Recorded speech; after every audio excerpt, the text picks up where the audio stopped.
असा श्रीकृष्णांनी शेकडो वेळा योगाचा जो सोपा अर्थ सांगितलाय त्यातला आत्ताच्या मुद्द्याला धरूनचा की मन प्रसन्न असण्यामध्ये सर्व दुःखातून मुक्तीचा मार्ग आहे। योग हा शब्द सुद्धा हा युज धातूपासून येतो आणि युज म्हणजे जोडणे। काय जोडणे? तर पहिली तर गोष्ट आहे तुला स्वतःशी जोडणे। योग म्हणजे काहीतरी मुठभरच लोकांनी करण्याची गोष्ट नाहीये, काहीतरी अवघड गोष्ट नाहीये। तिचा आपल्या रोजच्या जगण्याशी संबंध आहे, आपल्या शिकण्याशी संबंध आहे। त्या स्वची ओळखचं सगळ्यात महत्त्वाचं साधन आहे योग। की ही कशी करू मी स्वची ओळख? आत डोकावून पाहणे म्हणजे काय? कसं पाहायचं आत डोकावून? आणि तू ओळख स्वतःला, तुझे आहे तुझं पाशी। आमचं तर विचारपूर्वक म्हणणं आहे की माणसाचं जीवन योगावर आधारित पाहिजे, अख्खी शिक्षण पद्धती योगावर आधारित पाहिजे। Realisation of Advaita is the greatest discovery and yoga is the greatest invention.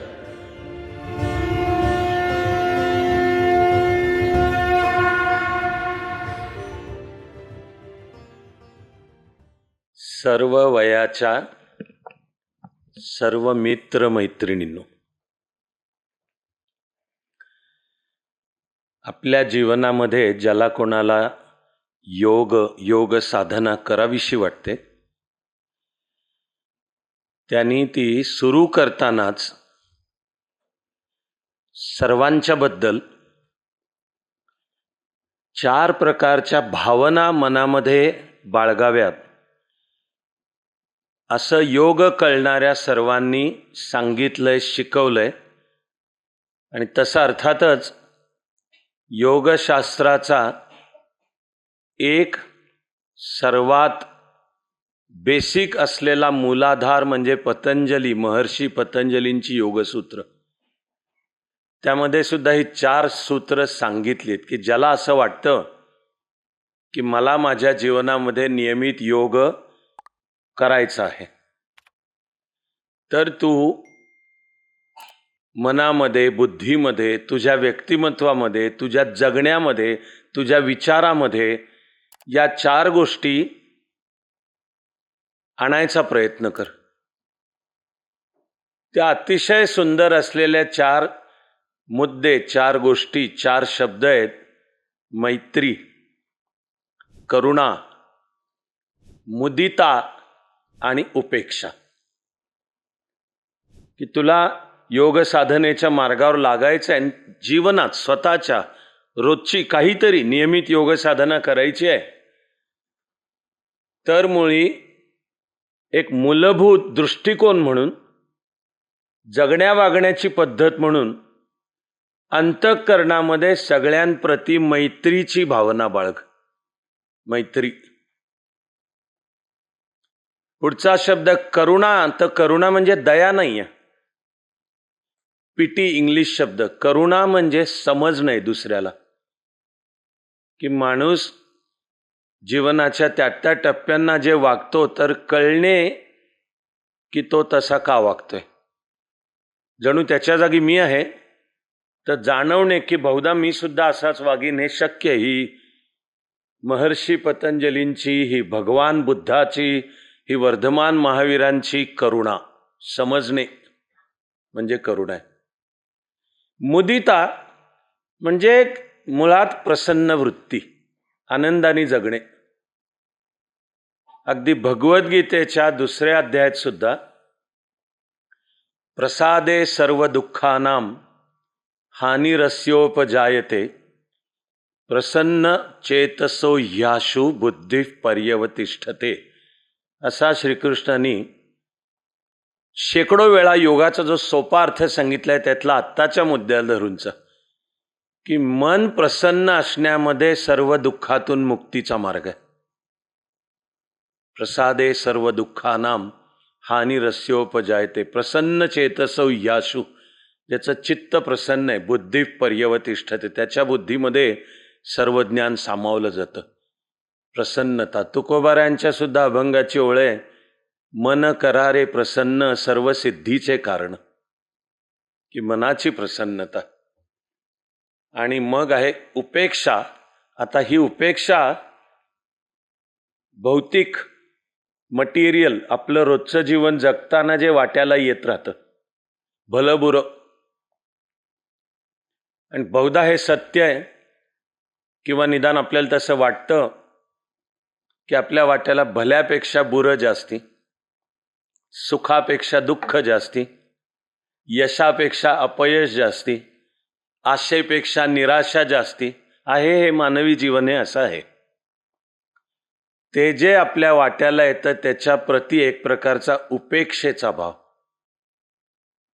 आपलं जे भौतिक जगणं आहे त्यातलं खाणं पिणं वावरणं, असा एक उपेक्षेचा. मिळालं तर आनंद आहे, नाही मिळालं तर दुःख नाही. एक महान आधुनिक काळातल्या माझ्या मते जागतिक दर्जाच्या साहित्यिक गौरी देशपांडे यांच्या एका कथा संग्रहाचं नाव आहे हे असं आहे.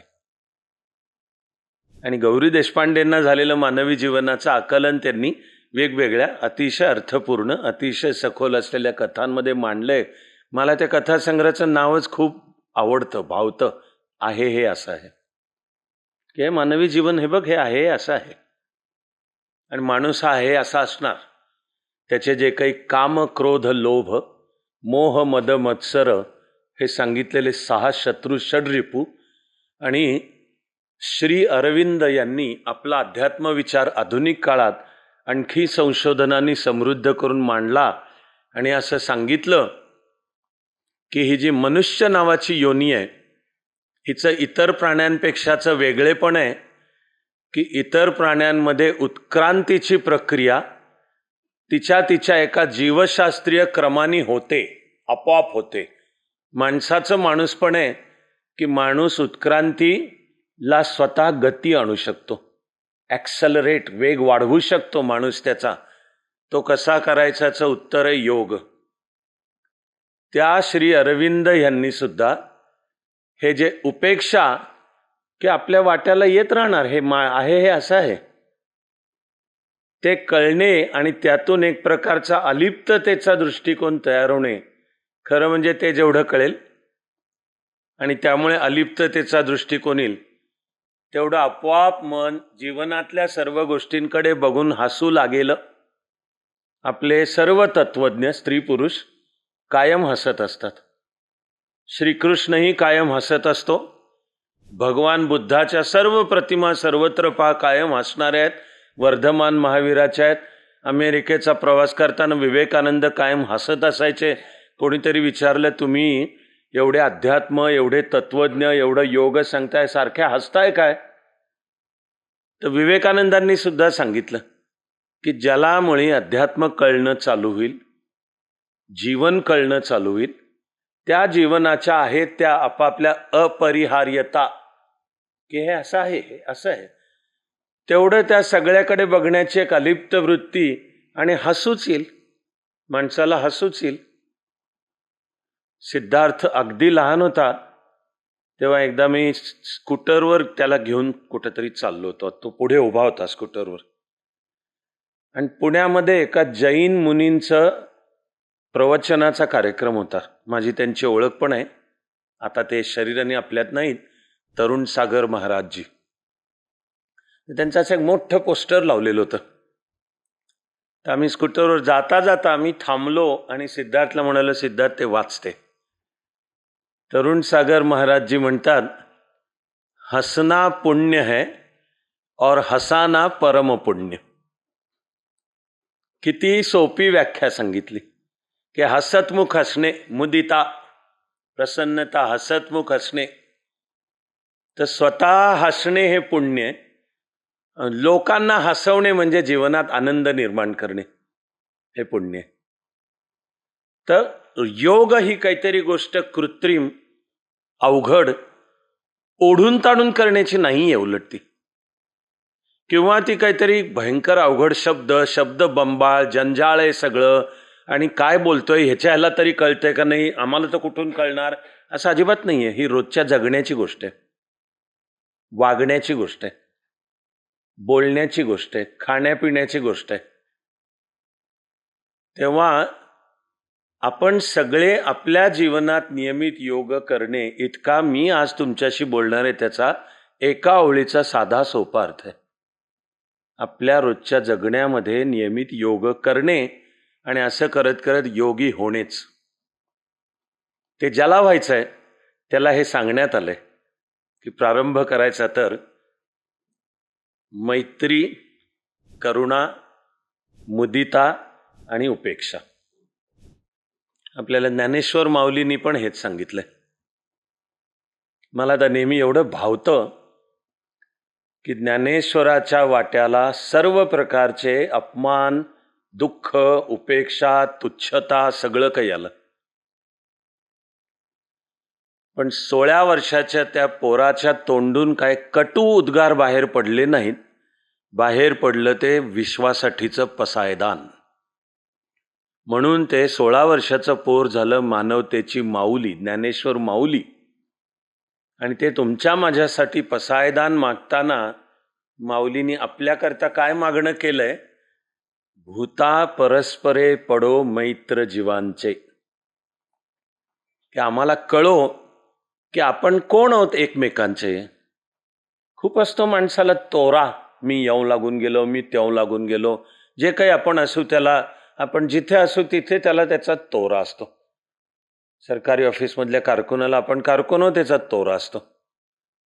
IAS ऑफिसरला आपण म्हणजे लय शाणे लागून गेलो, जगातलं सगळं ज्ञान काय ते आपल्यालाच आहे याचा तोरा असतो. असा ज्याला त्याला आपापल्या क्षेत्रातला फार तोरा असतो. ज्ञानेश्वर माऊली पण आपल्याला जीवन सांगते की तुला जेव्हा हे कळणं चालू होईल की अरे ते सगळं दुय्यम आहे, ते अजिबात खरं नाही.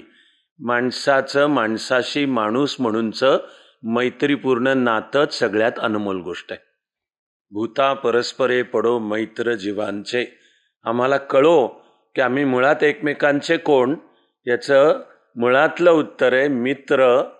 इतकं सगळं मनात ठेवून मी बोलताना हे शब्द वापरलेत, सर्व वयाच्या सर्व मित्रमैत्रिणींनो.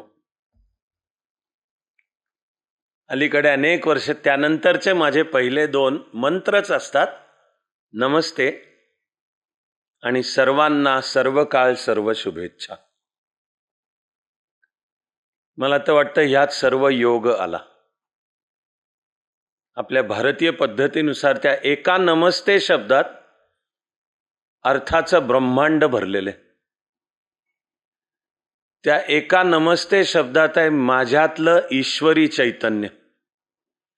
तुमच्यातल्या ईश्वरी चैतन्याला नमस्कार करीत आहे. आणि या सुद्धा वाक्याचा मग खरा सगळ्यात मुळातला अर्थ होतो सर्वांमध्ये एकच एक ईश्वरी चैतन्य भरलेलं आहे. तेव्हा आपल्या मित्रभावाचा आधार काय याचं सर्वात मूळचं उत्तर आहे की सर्वांमध्ये ते एकच एक ईश्वरी चैतन्य भरलेलं आहे. वर्ण अभिमान विसरली याती, एकमेका लागतील पायी रे असं तुकोबाराय म्हणतात. की खोटं आहे हे सगळं, जाती पाती वर्ण उच्च नीचता विषमतेच्या कल्पना, त्यामुळे मी कोणतरी मोठा आहे तू कोणतरी नीच आहे, सगळं खोटं आहे. हे फोल आहे, सगळं खोटं आहे, दंभ आहे हा. कारण सर्वांमध्ये ते एकच एक चैतन्य आहे. माणसाच्या समतेचं याहून दुसरं मोठं समर्थन सापडणार नाही कुठे. की सर्वांमध्ये तुम्ही काळा गोरा काय घेऊन बसलात, उंच बुटका काय घेऊन बसलायत, जातीपाती काय, आणि स्त्री पुरुष भेद सुद्धा. आणि कदाचित नकळते असेल की पण पुरुषालाही कुठेतरी मी पुरुष आहे म्हणून मी कोणतरी जास्ती शाण आहे, आणि स्त्री बाई महिला म्हणजे कोणतरी माझ्यासमोर कमी आहे तिने कसं गप माझ्या आज्ञेमध्येच, असं नकळत सुद्धा असेल. पण ते येणारं कुठून येतं? समतेची जाणीव सर्वात या सर्व विश्वामध्ये एकच एक चैतन्य भरलेलं आहे. या नात्याने आपण सगळे समान. हे सारं विश्व मूळच्या एकाच चैतन्यापासून बनलंय आणि ते तूच आहेस हे कळणे हा मानवाच्या इतिहासातला सर्वात मोठा शोध आहे. की सर्व विश्वाच्या मुळाशी एकच एक चैतन्य आहे आणि अरे ते तूच आहेस, तत्वमसी, फक्त ते कळावं लागतं. हे सगळं एका नमस्तेत येतं. हे साधं कळणं चालू सुद्धा ज्याला होईल तो भाव अंतःकरणामध्ये रुजणं तपश्चर्येचा भाग आहे. तो रोजच्या जगण्या वागण्या बोलण्यात सुद्धा आपोआप सुद्धा येणं, सहज बोलणे, हित उपदेश, पुन्हा हे तुकोबारायच आहेत की त्याला वेगळं कृत्रिम काय, ते जे मुखातून आपोआप जे बोलतील, आपोआप विश्वाच्या कल्याणाचंच काम आहे, शब्द आहे, वागणं आहे. पण ते होईपर्यंत निदान मनात बाळगायचं. ज्याला हे कळेल की अरे आहे ते सर्व एकच एक आहे, ते चैतन्य आहे, ते तूच आहेस आणि सर्वांमध्ये तेच भरलंय, त्याच्या मनातून आपोआपच विश्वाच्या कल्याणाची प्रार्थना येणार. ते मला जाणवलेले आणि मराठीतून संवाद करायचा असेल तर मी विचारपूर्वक मनात बसवलेले, रुजवलेले, स्वतःकडून मी जी अपेक्षा धरतो वागण्या बोलण्यात यावं ते शब्द मग सर्वांना सर्व काळ सर्व शुभेच्छा. की जगण्याचीच लाईफ पोझिशन, की मुळात आपलं जीवन जगताना बघण्याचा मूळ दृष्टिकोन काय, याचं उत्तर आहे मी अंतःकरणामध्ये सर्वांच्या बद्दल मित्रभाव घेऊन जगणार आहे. मीही माणूसच आहे, मला माझ्या माणूसपणाची जाणीव आहे, ती ठेवूनच आपली साधना, आपली तपश्चर्या करत राहायची. पण मी काय सांगणार आहे स्वतःला की माझं जगताना आणि लोकांमध्ये वावरताना बघण्याचा मुख्य दृष्टिकोन काय असणार याचं उत्तर आहे सर्वांना सर्व काळ सर्व शुभेच्छा. आपण सगळे माणसं आहोत आणि सगळ्यांच्या वाट्याला सर्व प्रकारची दुःखही येतात, ते जीवन आहे. तसं ते का आहे कोणाला शब्दात उत्तर सापडलेलं तरी नाही. ज्यांनी सापडलं त्यांनी त्या दुःखातून मुक्तीचा पण मार्ग सांगितला. तेव्हा जीवन दुःखमय आहे हे बुद्ध पण सांगतो. आणि सुख जवा पडे तीळ, की माणसाच्या जीवनात सुखाचं स्थान एवढ्याशा तिळासारखं आहे. दुःख पाहता पर्वताए वडे असे तुकोबाराय म्हणतात. पण ते आहे हे दुःख सांगून थांबत नाहीत, त्या दुःखातून मुक्तीचा मार्ग आहे हे सांगतात. पण आपण माणसं, आपण खांद्यावर अखंड भूतकाळाचंही ओझं घेऊन वावरतो. मागे घडलेल्या गोष्टी, तेव्हा तो हे म्हणाला, ती हे म्हणाली, ते हे असं झालं माझ्या आणि कुठेतरी माणसाच्या माणूसपणाची नकळत सबकॉन्शियस सुद्धा बहुधावृत्ती निगेटिव्ह गोष्टी जास्ती लक्षात राहतात. कुठेतरी मनावर आघात त्या जास्ती करतात. आणि असलेलं दुःखच, कशाने तरी आपण दुखावलं गेलो हे तरी, वाट्याला काही अपयश, निराशा, उपेक्षा, अपमान आहे, हे जीवन असं आहे. आपल्या समोरचा चॉईस आहे की ते ओझं घेऊन वावरायचं आहे का दे फेकून ते ओझं, आणि तुझ्या अस्तित्वाची पाटी रोज ठेव स्वच्छ आणि तिच्यावर ईश्वरत्वाचा ओंकार गिरोला जाऊ दे त्या पाटीवर. मला एक गुलजारची सुद्धा एक अप्रतिम कविता मला आवडून गेली. मुळात गुलजार माझा अलीकडच्या काळातला समकालीन हिंदी उर्दू कवींमधला एक आवडता कवी आहे. त्याच्या एका ठिकाणच्या कवितेत त्यांनी ओळी म्हटल्या आहेत, कुछ इस तरह जिंदगी को आसान कर लिया मैंने, की जीवन ही गुंतागुंतीची गोष्ट, थांग लागत नाही. गुलजार म्हणतो मी सोपं करून टाकलं, मी जगणं सोपं करून टाकलं. कुछ इस तरह जिंदगी को आसान कर लिया मैंने, किसी किसी से माफी मांग ली, किसी किसी को माफ कर दिया. एका ओळीत त्यांनी जगण्यातला योग आपोआपच बोलले की आपण ओझी घेऊन वावरत राहतो आणि त्यांनी घडत काही नसतं आहे, ते दुःख आपल्याच वाट्याला आहे. चॉईस आपला आहे की सतत जिभेवरती कडवट चव घेऊन वावरायचं, सतत भूतकाळाचं, त्या दुःखांचं, अपमानांचं, अपयशांचं ओझं घेऊन वावरायचं का त्याचं विसर्जन करून टाकायचं आणि प्रसन्न चित्तानी मग ज्याचा उदय होईल त्या सूर्यप्रकाशाचे शब्द आहेत सर्वांना सर्व काळ सर्व शुभेच्छा. काय आहे माणूस असा आहे, असा वागत राहणार आहे, त्याला काही, आपणही माणूस आहोत. आपली आधी पशुकडून माणूसपणाची आणि माणूसकडून ईश्वरत्वाकडची वाटचाल आपण चालू ठेवायची, ती योग साधन आहे. मग ती करताना मी सर्वांना सर्व काळ सर्व शुभेच्छा. माणसाच्या जगण्याची कुरुक्षेत्र ही सर्वात उत्तम उपमा आहे, वर्णन आहे, रूपक आहे. कुरुक्षेत्र.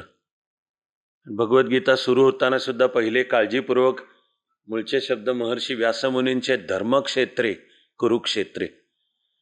पण आपलं जगणं हाच एक महासागर संगर महायुद्ध आहे. ते तर तुकोबारायांनी पण म्हणले, रात्रंदिन आम्हा युद्धाचा प्रसंग. तर तुकोबारायांना कुठला होता युद्धाचा प्रसंग? ते काय तलवार घेऊन शिवाजी महाराजांच्या सैन्यात सामील होऊन जात होते का? पण जीवन कळलेले तुकोबाराय सांगतात की जगणे हाच संघर्ष आहे ना, आणि सतत चालू असलेलं युद्ध आहे. आणि ते बाहेर कोणाशी तरी चालू आहे ते दुय्यम आहे, आतलं स्वतःशी चालू आहे ते युद्ध मुख्य आहे. रात्रंदिन आम्हा युद्धाचा प्रसंग. तेव्हा कुरुक्षेत्र की जिथे सद आणि असद, भलं आणि बुरं, ईश्वरत्व आणि दानवत्व याची सैन्य समोरासमोर उभी ठाकलेली आहेत. महापराक्रमी असलेला अर्जुन त्याच्या सारथ्याला म्हणतो की जरा माझं सैन्य माझा रथ त्या दोन सैन्यांच्या मध्ये नेऊन उभा कर आणि कोण आलेत लढायला मला जरा पाहू देत. त्या महापराक्रमी अर्जुनाला जेव्हा समोर आपले गुरु, आपले काका, मामा, आजोबा, मित्र सगळे समोर दिसतात आणि त्याच्या मनामध्ये मुळातल्या अस्तित्वाविषयीची शंका तयार होते की हे सगळं करून काय मिळवायचं. तेव्हा क्षमतांमध्ये तो कुठे कमी नाहीये, तो अजिंक्य आहे. युद्ध जिंकण्याचे सर्व कौशल्य त्याच्यापाशी आहे. पण मनामध्ये एक मूलभूतच प्रश्न उभा राहिला की हे सगळं करून काय करायचं. म्हणून ते महापराक्रमी असलेलं गांडीव धनुष्य गळून पडलं, घाम फुटला, अंगाला कंप सुटला आणि तो भगवान श्रीकृष्णाला प्रश्न विचारतोय. माझे एक लाडके मराठी साहित्यिक आहेत व.पु. काळे. निदान वैयक्तिक माझ्या मते त्यांचं लेखन मराठीतून असलं तरी गुणवत्ता आणि त्यांचं साहित्यिक स्थान जागतिक आहे. तर वपूंच्या एका कलाकृतीचं नाव आहे आपण सारेच अर्जुन. असं नाव आहे की आपण सारेच अर्जुन. जगणं हे आपला कुरुक्षेत्र आहे आणि त्या कुरुक्षेत्रावर लढण्याची, जिंकण्याची सर्व क्षमता असली तरी आपल्या समोर अनेकदा उभे ठाकणारे प्रश्न आपल्याला गर्भगळीत करून सोडतात. असलेली क्षमता विसरायला लावतात. तुझे आहे तुझपाशी परी तू जागा चुकलासी. परत हे तुकोबारायचं की आहे, अरे तुझ्याच पाशी आहे पण तू ते विसरलायस आणि कुठेतरी बाहेर दुसरीकडे शोधतोयस. ते बाहेर नाही, तुझ्या आतच आहे. आणि मग आपण हातपाय आणि धनुष्यबाण गळून बसतो आपण सारेच अर्जुन. अशा या आपल्या साऱ्या अर्जुनांना भगवान श्रीकृष्ण जेव्हा मग आता जीवनविषयक उत्तर देऊ लागतो तेव्हा सर्व जीवन त्यामागचं सत्य सगळं उलगडवून दाखवत अंतिमतः भगवान श्रीकृष्ण आपल्याला सांगतात, तस्मात योगी भवार्जुन. की हा जो अर्जुनाचा एक्झिस्टेन्शियल डिलेमा आहे, अस्तित्वाविषयीचेच प्रश्न आहेत. आणि वाट्याला येणारे हे सगळे हे जे सुखदुःख, यश अपयश, आशा निराशा करता करता हे काय आहे, हे सगळं कशाला करायचं आहे, मी कशाला त्याला सामोरं जाऊ, याला उत्तर द्यायला भगवान श्रीकृष्ण सुरुवात करतो. आणि हा जो तुझ्यातला ईश्वर आहे तो ओळखून तो जीवनात व्यक्त कसा कर याचे वेगवेगळे मार्ग सुद्धा सांगतो. पुढच्या अध्यायांमध्ये सुद्धा भगवान श्रीकृष्ण सांगत राहतो. तो मूळचा सर्वात अनमोल शब्द आहे योग. आणि ते योग म्हणजे संस्कृत भाषेची जी थोरवी आहे की प्रत्येक ध्वनीचा अतिशय सखोल विचार आहे त्यामागे. कोणत्या ध्वनीमधून काय अर्थ निष्पन्न होतो आणि मग ते कोणते ध्वनी जोडले तर शब्द तयार होतात आणि त्यातून अर्थाची निष्पत्ती होते. इतका प्रचंड सखोल विचार संस्कृतमध्ये आहे. तो भविष्यकाळासाठी सुद्धा वाटचाल दाखवणारा विचार आहे. आणि संस्कृत आणि AI, कम्प्युटर्स, विज्ञानाची प्रगती या सगळ्या मागे. तसा हा योग हा शब्द सुद्धा हा युज धातूपासून येतो. आणि युज म्हणजे जोडणे. काय जोडणे? तर पहिली तर गोष्ट आहे तुला स्वतःशी जोडणे. स्वतःशी जोडणे. आत डोकावून पहा, स्वतःला ओळख.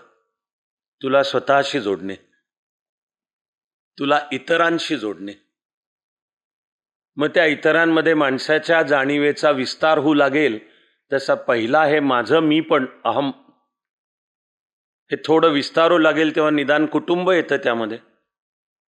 तेव्हा तुला कुटुंबाशी जोडणे. मग व्यापक समाज येतो, तुला समाजाशी जोडणे. ती जाणीवेची विस्तारत जाणारी कक्षा, मग त्यामध्ये राष्ट्र आणि मग सारी मानवता सामावते. माणसाला माणसाशी जोडणे, माणसाला समाजाशी जोडणे. करत करत आजच्या तारखेला तर पर्यावरणाच्या समस्येनी सर्व पृथ्वीलाच विध्वंसाच्या उंबरठ्यावर आणून ठेवलंय.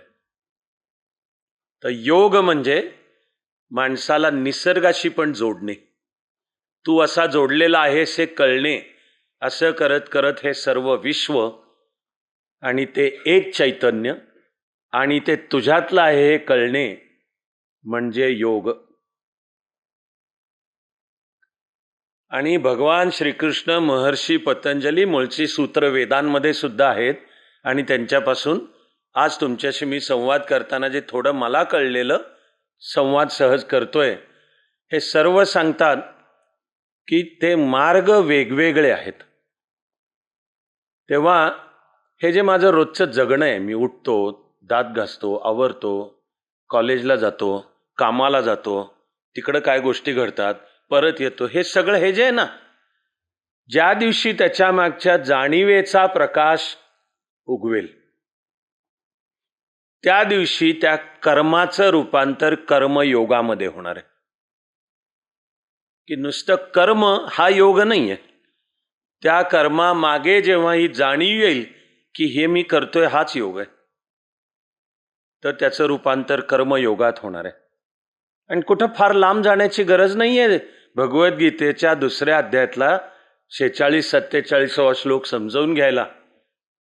कर्मण्येवाधिकार असते की आपला अधिकार, आपल्या हातात कर्म आहे. मा फलेषु कदाचन, फळामध्ये तू गुंतू नकोस.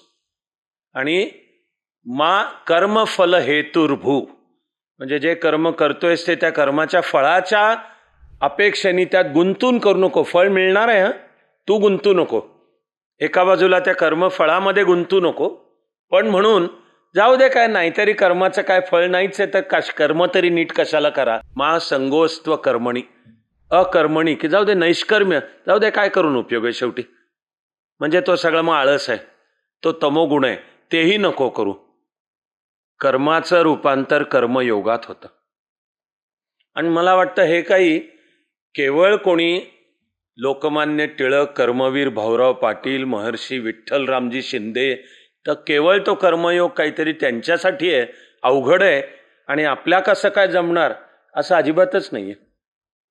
माणसाच्या जगण्याचं एक साधं सत्य आहे की कर्मफल, आपण जे करतो त्याचे परिणाम आपल्या हातात कुठे आहेत? आपल्या हातात कुठे आहेत? मला UPSC द्यायची आहे, प्रिलिम मेन्स इंटरव्ह्यू. तुझ्या हातात आहे का रिझल्ट?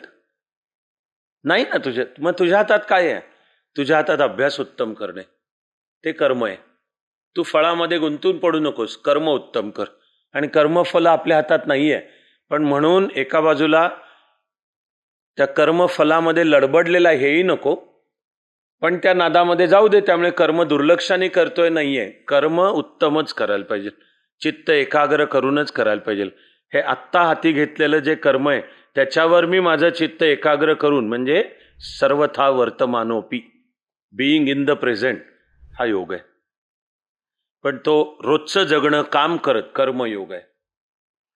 कोणी म्हणाला की मी जीवनामध्ये अभ्यासाला अमुक एक विषय व्रतस्थपणे घेतलाय आणि ती जी माझी ज्ञान साधना करतोय तो माझा योग आहे.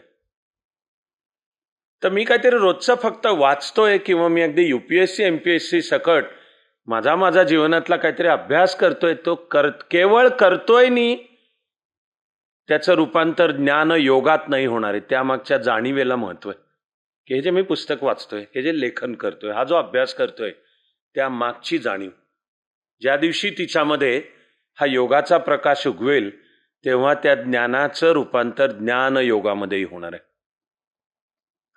असा आपल्याला जगण्याचा मार्ग वेदामधल्या नारदाच्या भक्तिसूत्रांपासून ते आद्य शंकराचार्यांनी हा भक्तीचा मार्ग सांगून शिकवून तो ज्ञानोबा, संत नामदेव, बहिणाबाई, चोखामेळा, गोरा कुंभार, विसोबा खेचर असं करत करत संत एकनाथ, तुकोबाराय, समर्थ रामदास आणि असे सगळ्या भारतभरातले संत यांनी भक्तीचा मार्ग शिकवला की तू आहे ते अंतःकरणपूर्वक ईश्वर नावाच्या चैतन्याला अर्पण कर आणि तुझं जीवन जगत राहा. समर्पणपूर्वक जगणे हा भक्तियोग आहे. आणि असं सगळं सांगूनही तरी श्रीकृष्ण आपल्या सगळ्यांना सांगतोय की हे आहेत, हे बरोबर आहेत, हे 4 मार्ग योगाचे: कर्मयोग, ज्ञानयोग, भक्तियोग. आणि तरी श्रीकृष्ण सांगतो की असलं तरी तस्मात योगी भवार्जुन, तपस्विभ्योधिको योगी. हा 6व्या अध्यायाचा 46वा श्लोक आहे की तपस्या काही करतोय, त्याहून अधिक जो योगी आहे तो त्याहून अधिक आहे. ज्ञानीभ्योपी मतोधिकः, कोणी ज्ञानाच्या मार्गाने जातोय. कर्मीभ्यश्चाधिको योगी, कोणी कर्माच्या मार्गाने जातोय. तर हे अर्जुना, तस्मात योगी भवार्जुन, की आपल्या जीवनामध्ये तू योग आणणं चालू कर. त्याची सुद्धा इतक्या सोप्या व्याख्या सांगितलेल्या आहेत, काही अवघड नाहीये. त्या भगवद्गीतेतच भगवान श्रीकृष्णांनी योग हा कर्मसु कौशलम, हे जगण्या वागण्यातलं कौशल्य, कृती करण्यातलं कौशल्य, स्किल इन ॲक्शन, की योग म्हणजे मी हे जे जगतोय त्या मागचं कौशल्य, ते आनंदाने जगणे. योग हा कर्मसु कौशलम. समत्वम योग उच्यते, की जीवनाकडे बघायचं एक समबुद्धी, समदृष्टिकोन. माझ्या वाट्याला सुख आलं, दुःख आलं, यश आलं, अपयश येणार आहे, येत राहणार आहे, त्याच्यापासून कोणाची सुटका नाही. पण जीवनाचं ते सत्य जेवढं जाणवेल तेवढी माझ्यामध्ये आपोआपच त्या सगळ्याकडे बघण्याची समबुद्धी येणार आहे. हे समत्वम योग उच्यते.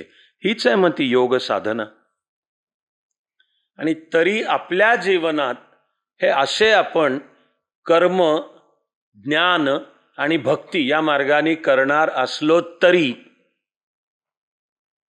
ह्या ज्या शहाण्या पूर्वजांनी शिकवलेलं थोडंसं शिकून, माझा सुद्धा आग्रह आहे की जीवनामध्ये रोजच्या जगण्यात सरासरी 25 ते 30 मिनिटांचं प्रत्यक्ष योग करायला पाहिजे. म्हणजे सूर्यनमस्कार, आसनं, प्राणायामाचे सोपे प्रकार आणि त्या प्रक्रियेच्या शेवटाकडे ध्यान, हे किमान असलेलं हे एक पॅकेज, की मी रोजचं जगतोय हा माझा योगच आहे, कर्मयोग आहे. त्या माझ्या जगण्यामध्ये मी जीवनातल्या माझ्या जगण्याच्या टप्प्याला जे अर्थपूर्ण आहे असा काहीतरी अभ्यास करतोय, तो माझा ज्ञानयोग आहे. आणि समजा काही कळेना असं होईल की हे सगळं का होतंय, तर तू फार त्रास करून घेऊ नको, अर्पण कर आणि तुझं जगणं चालू ठेव. ईश्वर अर्पण बुद्धी, ईश्वर प्रणिधानता, तर हे सगळे कर्मयोग, भक्तियोग, ज्ञानयोग आहेत. आणि आपण सगळे 4ही असतो. असं नाही आहे की काहीतरी एकच करतोय. कदाचित प्रमाण बदलेल, माणसाच्या स्वभावानुसार प्रमाण बदलेल, की कोणी अधिक कर्मयोगी असेल आणि त्या तुलनेत ज्ञान आणि भक्ती कमी असेल, तर कोणी अधिक ज्ञानालाच समर्पण केलंय, पर्सूट ऑफ नॉलेज, मग त्याचं अधिक ज्ञानयोगी असेल, पण तरी तो जगत असतो. माणूस जगतो याचा अर्थ कर्म करतोच आहे. नाही कश्चित क्षणमपि जातु तिष्ठत्य कर्मकृत, 3ऱ्या अध्यायातलं हे, की कर्म न करता जगतो एक क्षणभर असं असतच नाही, असं आपण करतच असतो. आणि ती भक्तीची विलक्षण संकल्पना, माणसाला शक्ती देणारी संकल्पना, की तू आहे ते सर्व अर्पण कर आणि तुझं जगणं चालू ठेव, तुझं रोजचं काम. तेव्हा आपण सगळे चारही असतो. कर्मयोगी, ज्ञानयोगी, भक्तियोगी आणि मग ज्याला राजयोग हे नाव आहे. प्रमाण बदलेल आणि तरी माणसाचं माणूस म्हणून मला पण अग्रहानी म्हणायचं आहे. ते म्हणणारा मी पहिला पण नाही, मी शेवटचा पण नाही असेल तर फार तर एक विद्यार्थी आणि एक छोटासा साधक. पण हे निश्चित आहे की सर्वांच्या जीवनात रोजच्या जगण्यात किमान 25 ते 30 मिनिटं नियमित योग साधना पाहिजे.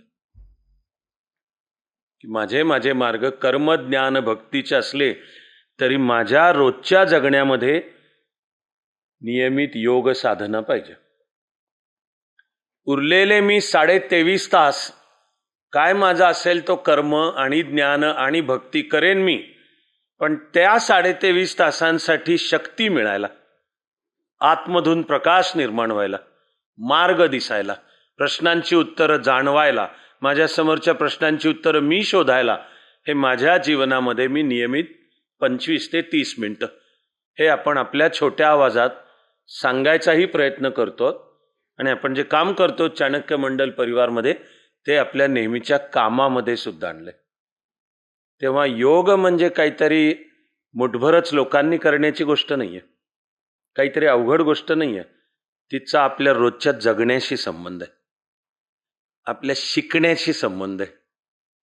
मी माझ्या जीवनात काय शिकू, कोणती डिग्री घेऊ, तीच का घेऊ, हिच्याशी सुद्धा संबंध आहे. आधी शैक्षणिक आणि नंतर व्यावसायिक करिअर कोणतं करू, तेच का करू, या सगळ्याशी संबंध आहे. आणि ते जे मी शिकीन, जगीन, वावरीन, करिअर करीन, ते सगळं उत्तम आणि प्रतिभावंत कसं करायचं, म्हणजे जीवनाची वाटचाल यश आणि आनंद या दोन्हीकडे, याची गुरु किल्ली योगामध्ये आहे. की माझ्या रोजच्या जगण्यामध्ये ती नियमितपणाची माझी साधना असायला पाहिजे.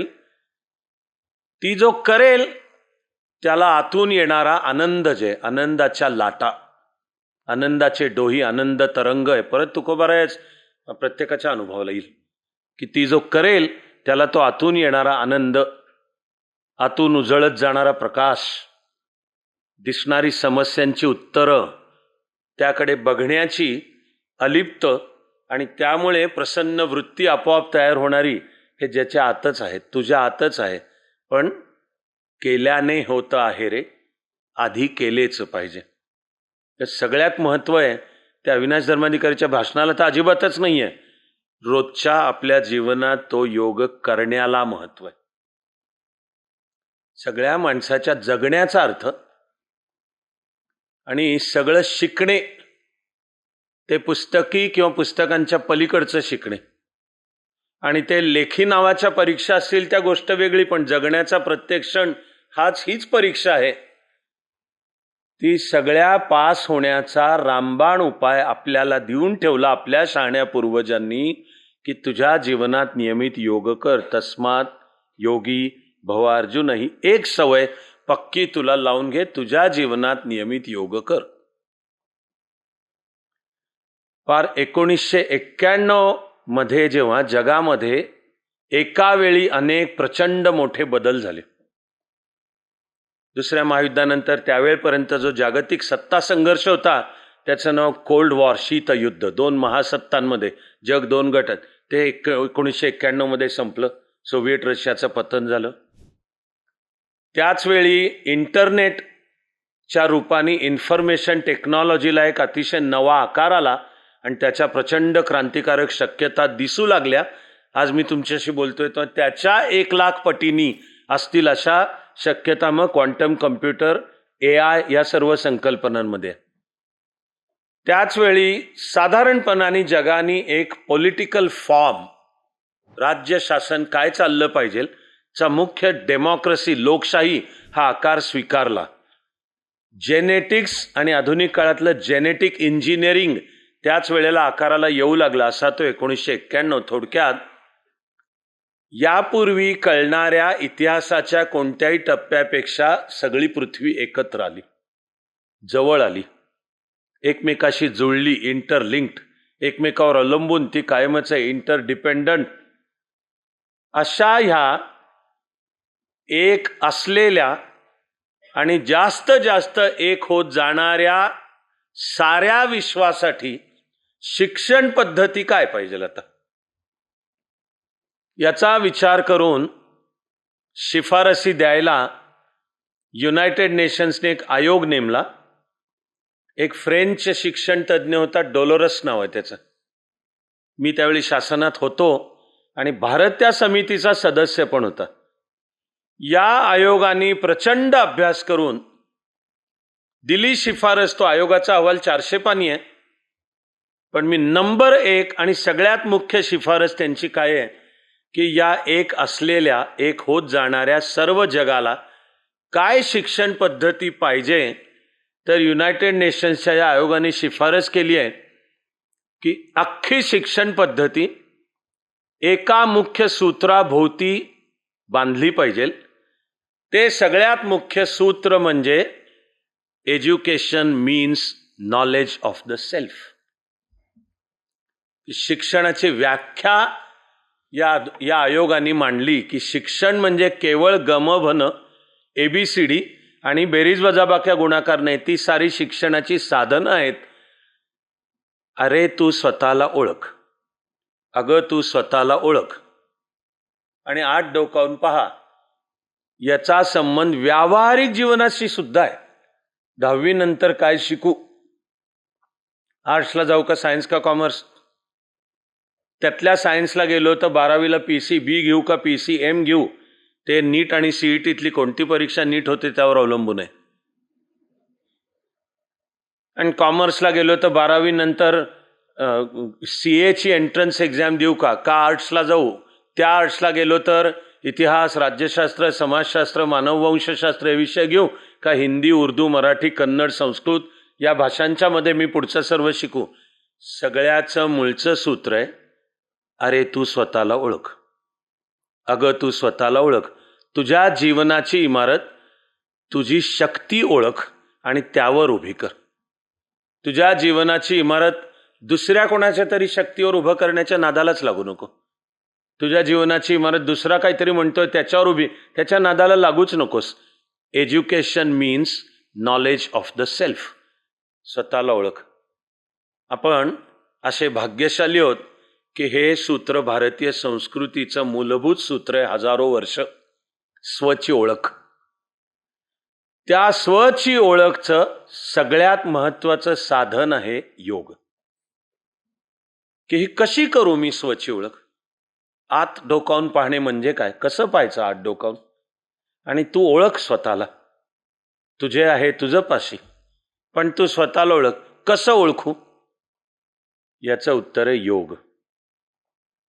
मग त्या युनायटेड नेशन्सच्या जागतिक आयोगापासून ते सुदैवानी नवं राष्ट्रीय शिक्षण धोरण आणि भारताचा जो शिक्षण विचार आहे मूळचा, तो प्रत्येक व्यक्तीमध्ये असलेलं ते ईश्वरी चैतन्य काय मार्गाने व्यक्त होतं, तुझ्या आतमध्ये डोकावून पहा आणि ते तुझ्या जीवनामध्ये व्यक्त कर. स्वची ओळख. आणि त्या स्वची ओळखनुसार जे क्षेत्र निवडशील, मग ते क्षेत्र म्हणजे करिअर, आणि ते करिअर म्हणजे आधी शैक्षणिक काय शिकू, आणि ते झाल्यावर जीवनाच्या एका योग्य टप्प्याला ठीक आहे आता माणूस म्हणून मला स्वतःच्या पायावर उभं राहायचं आहे, सन्मानाने जगायला 4 पैसे कमवायचे आहेत, कुटुंब आहे, मुलं बाळ आहे, आई वडील आहे, सांभाळायचं आहे, सगळं बरोबर आहे. हे सगळं कसं करू, तर ते जे तुझं जीवनाचं क्षेत्र आहे अशा किमान एका क्षेत्रात तू उत्तम आणि प्रतिभावंत पाहिजेस. जीवन घडवण्याचं तत्व हे बनतं मग की आपल्यापैकी प्रत्येकामध्ये कोणत्या तरी एका क्षेत्रात उत्तम आणि प्रतिभावंत होण्याची गुणवत्ता आहेच. हे आधुनिक न्यूरोसायन्स, मेंदूचं शास्त्र, आणि त्याला अतिशय सुंदर असलेला शास्त्रीय शब्द आहे मेंदूचं वायरिंग, शब्द आहे न्यूरल नेटवर्क. तर हे न्यूरोसायन्सनी सिद्ध केलेली गोष्ट आहे की ज्याचा मेंदू शाबूत आहे, मेंदूला काही इजा झालेली नाही, मेंदूच्या पेशींना काही इजा झालेली नाही, तर असा प्रत्येक माणूस बुद्धिमान आहेच, पण प्रत्येकाची बुद्धी वेगवेगळ्या क्षेत्रात चालते. आपल्याला जीवन घडवायचंय, करिअर निवडायचंय आणि त्या निवडलेल्या करिअरमध्ये उत्तम आणि प्रतिभावंत व्हायचंय, तर आत डोकावून पाहून मी माझी बुद्धी कोणत्या क्षेत्रात चालते हे ओळखणे, स्वच्छ ओळख. आणि त्यानुसार मी क्षेत्र निवडीन. जशी सगळी माणसं समान आहेत तशी सगळी क्षेत्र पण समान आहेत. खरं आव्हान आहे, स्वतःला ओळखून तू ते जे क्षेत्र निवडशील अशा त्या किमान एका क्षेत्रामध्ये तू उत्तम आणि प्रतिभावंत पाहिजेस. तर ते उत्तम आणि प्रतिभावंत कसं व्हायचं याचं सुद्धा उत्तर नियमित योगमध्ये, की चिकाटीनी रोजची सरासरी 25 ते 30 मिनिटं असा तू न थकता न दमता उपासनेला दृढ चालवावे. की आज कंटाळाला, आज दमलो, आज निराशा आहे, आज काय करून उपयोग आहे, काय एवढी मी केली ध्यानधारणा, काय मिळालं जीवनात मला, असं सगळं करून तर मग तू निराशेने मग तू थांबणार. पण ते नाही आहे, त्याच्यामध्ये चिकाटीने ते करत राहा आणि पहा तुझा कसा विकास होतो एक माणूस म्हणून. तुझ्या व्यक्तिमत्वाचा विकास, एक तेजस्वी व्यक्तिमत्व, आनंदी व्यक्तिमत्व, आत्मविश्वास असलेलं व्यक्तिमत्व, दुसऱ्यांवर विश्वास जे टाकू शकतं आणि त्यापेक्षा महत्त्वाचं म्हणजे दुसऱ्यांचा विश्वास जे संपादन करू शकतं, अशी तुझी जडणघडण तुझी स्वतःची कशी होईल. तर रोजच्या कृतीतलं एक सगळ्यात महत्त्वाचं उत्तर आहे, नियमित योग कर. माणूस म्हणून जगताना आपल्याला सगळ्यांना केव्हा ना केव्हा तरी प्रश्न पडतोच की आम्ही जन्माला आलो म्हणजे काय प्रकार आहे,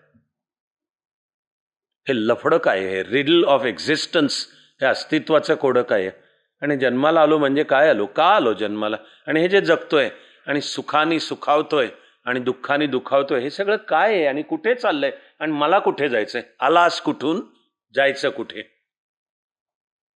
ज्या दिवशी मनामध्ये हा प्रश्न सुद्धा उगवेल समजून चालायचं की आपली जीवन साधना चालू झाली.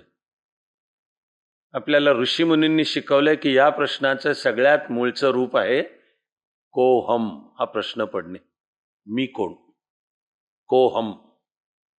आणि ऋषीमुनींनी त्याचा शोध घेऊन सांगितलंय, मी नम्रपणे म्हणतो की मलाही ते जाणवणं चालू झालेलं आहे.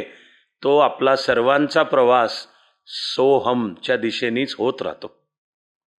आणि हे काही अवघड, काहीतरी गूढ नाहीच आहे. हे आपलं रोजचं जगणं, जे आपण श्वास घेतो आहोत, जे कर्म करतो, जो अभ्यास करतो, जे समर्पणपूर्वक करू, या सगळ्यांच्या मधनं जगणे म्हणजे कोहम पासून सोहम पर्यंतची वाटचाल.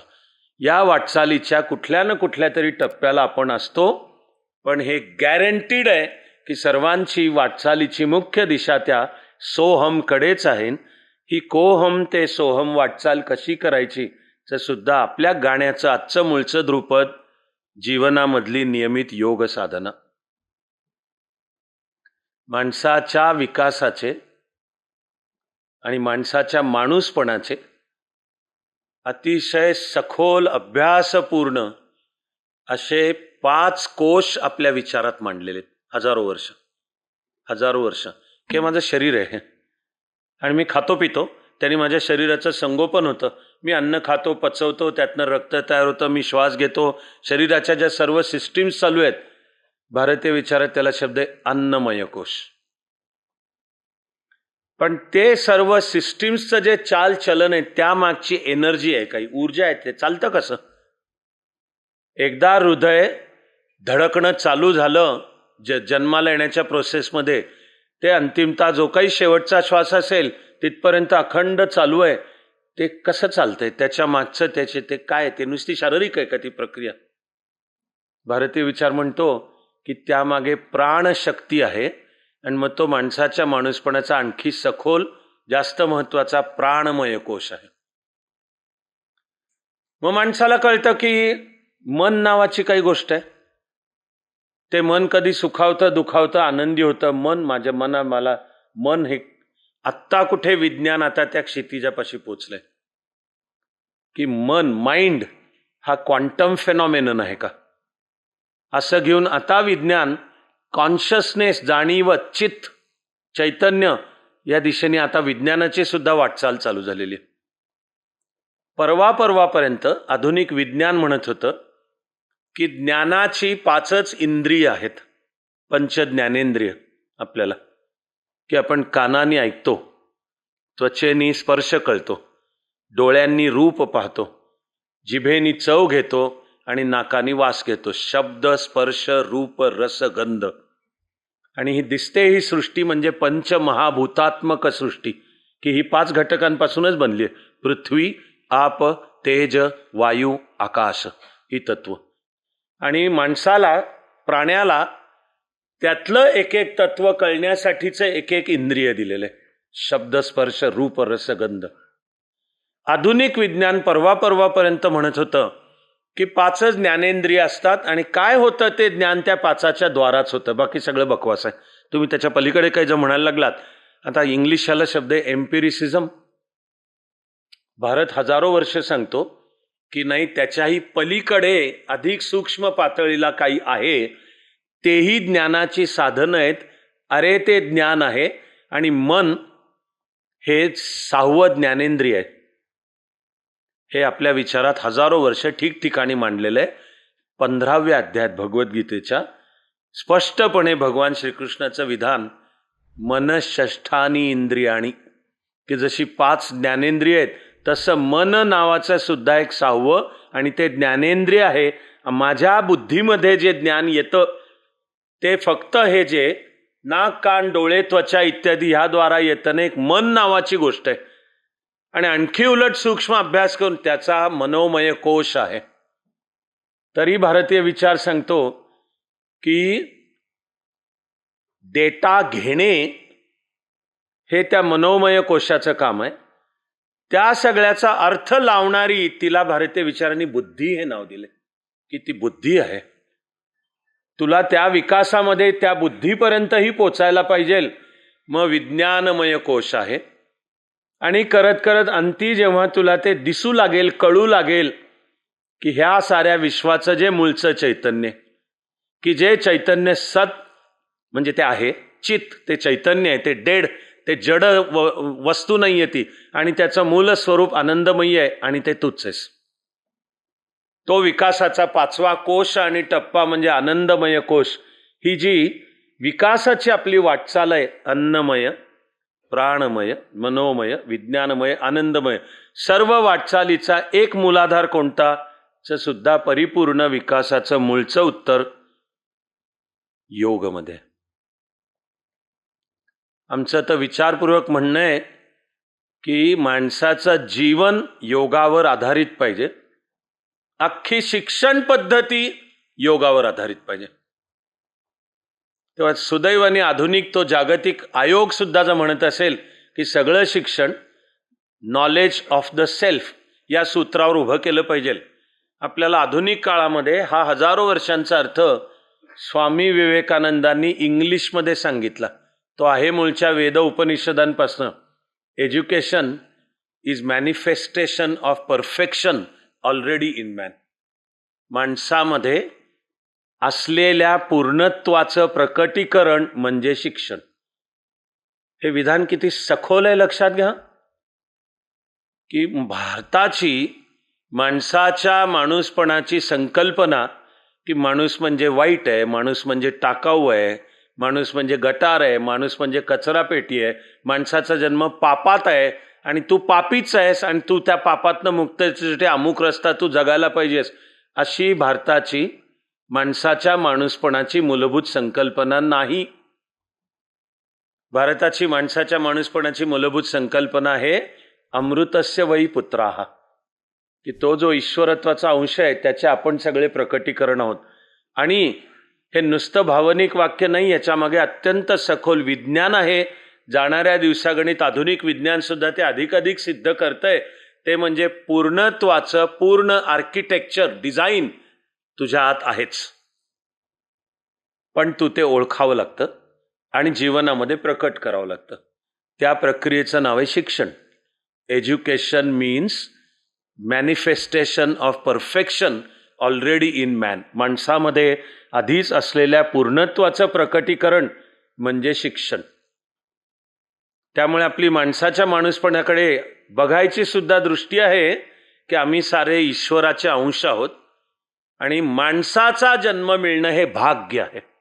ही आपली माणूसपणाकडे बघण्याची दृष्टी आहे की जन्माला का आलो, जन्माला काही हेतू नाही आहे, जाणार कुठे कशाचा काही अर्थ नाही आहे, आत्महत्या करायचं डेअरिंग नाही म्हणून जगत राहायचं. हे तत्त्वज्ञान आहे बरं का, एक्झिस्टेन्शियलिझम, अस्तित्ववाद नावाचं, की जगण्यामागे काही हेतू नाही, काही उद्देश नाही, तू का जगतोयस, कुठे जाणार, कुठून आलास, कशाचा काही संबंध नाही आहे, असाच दृष्टिकोन घ्यायचा आहे. त्याला जरूर घ्यावा विचार म्हणून. आत्ता मी त्या चिकित्सेत नाही जातोय, पण मला कळलेला भारत हे निश्चित म्हणतोय की तो सांगतो की माणसाचा जन्म मिळणं हे भाग्य आहे. की 84 लक्ष योनी म्हणजे स्पिसीज मधून जणू प्रवास झाल्यानंतर दुर्लभ नरदेह झाला तुम्हा. आणि तो नर म्हणजे केवळ पुरुषाचा नव्हे, आपल्या संकल्पनेत देह हे मंदिर आहे आणि त्यामधला देही म्हणजे आत्मा हा त्यातला स्वच्छ प्रकाश आहे. आणि भाग्य समज की हा माणसाचा जन्म मिळाला आहे. आता तुझ्यामधलं ते तेज जाणून घ्यायचा प्रयत्न कर. ती जगण्याची प्रोसेस आहे. त्याचं आपलं साधन आहे योग.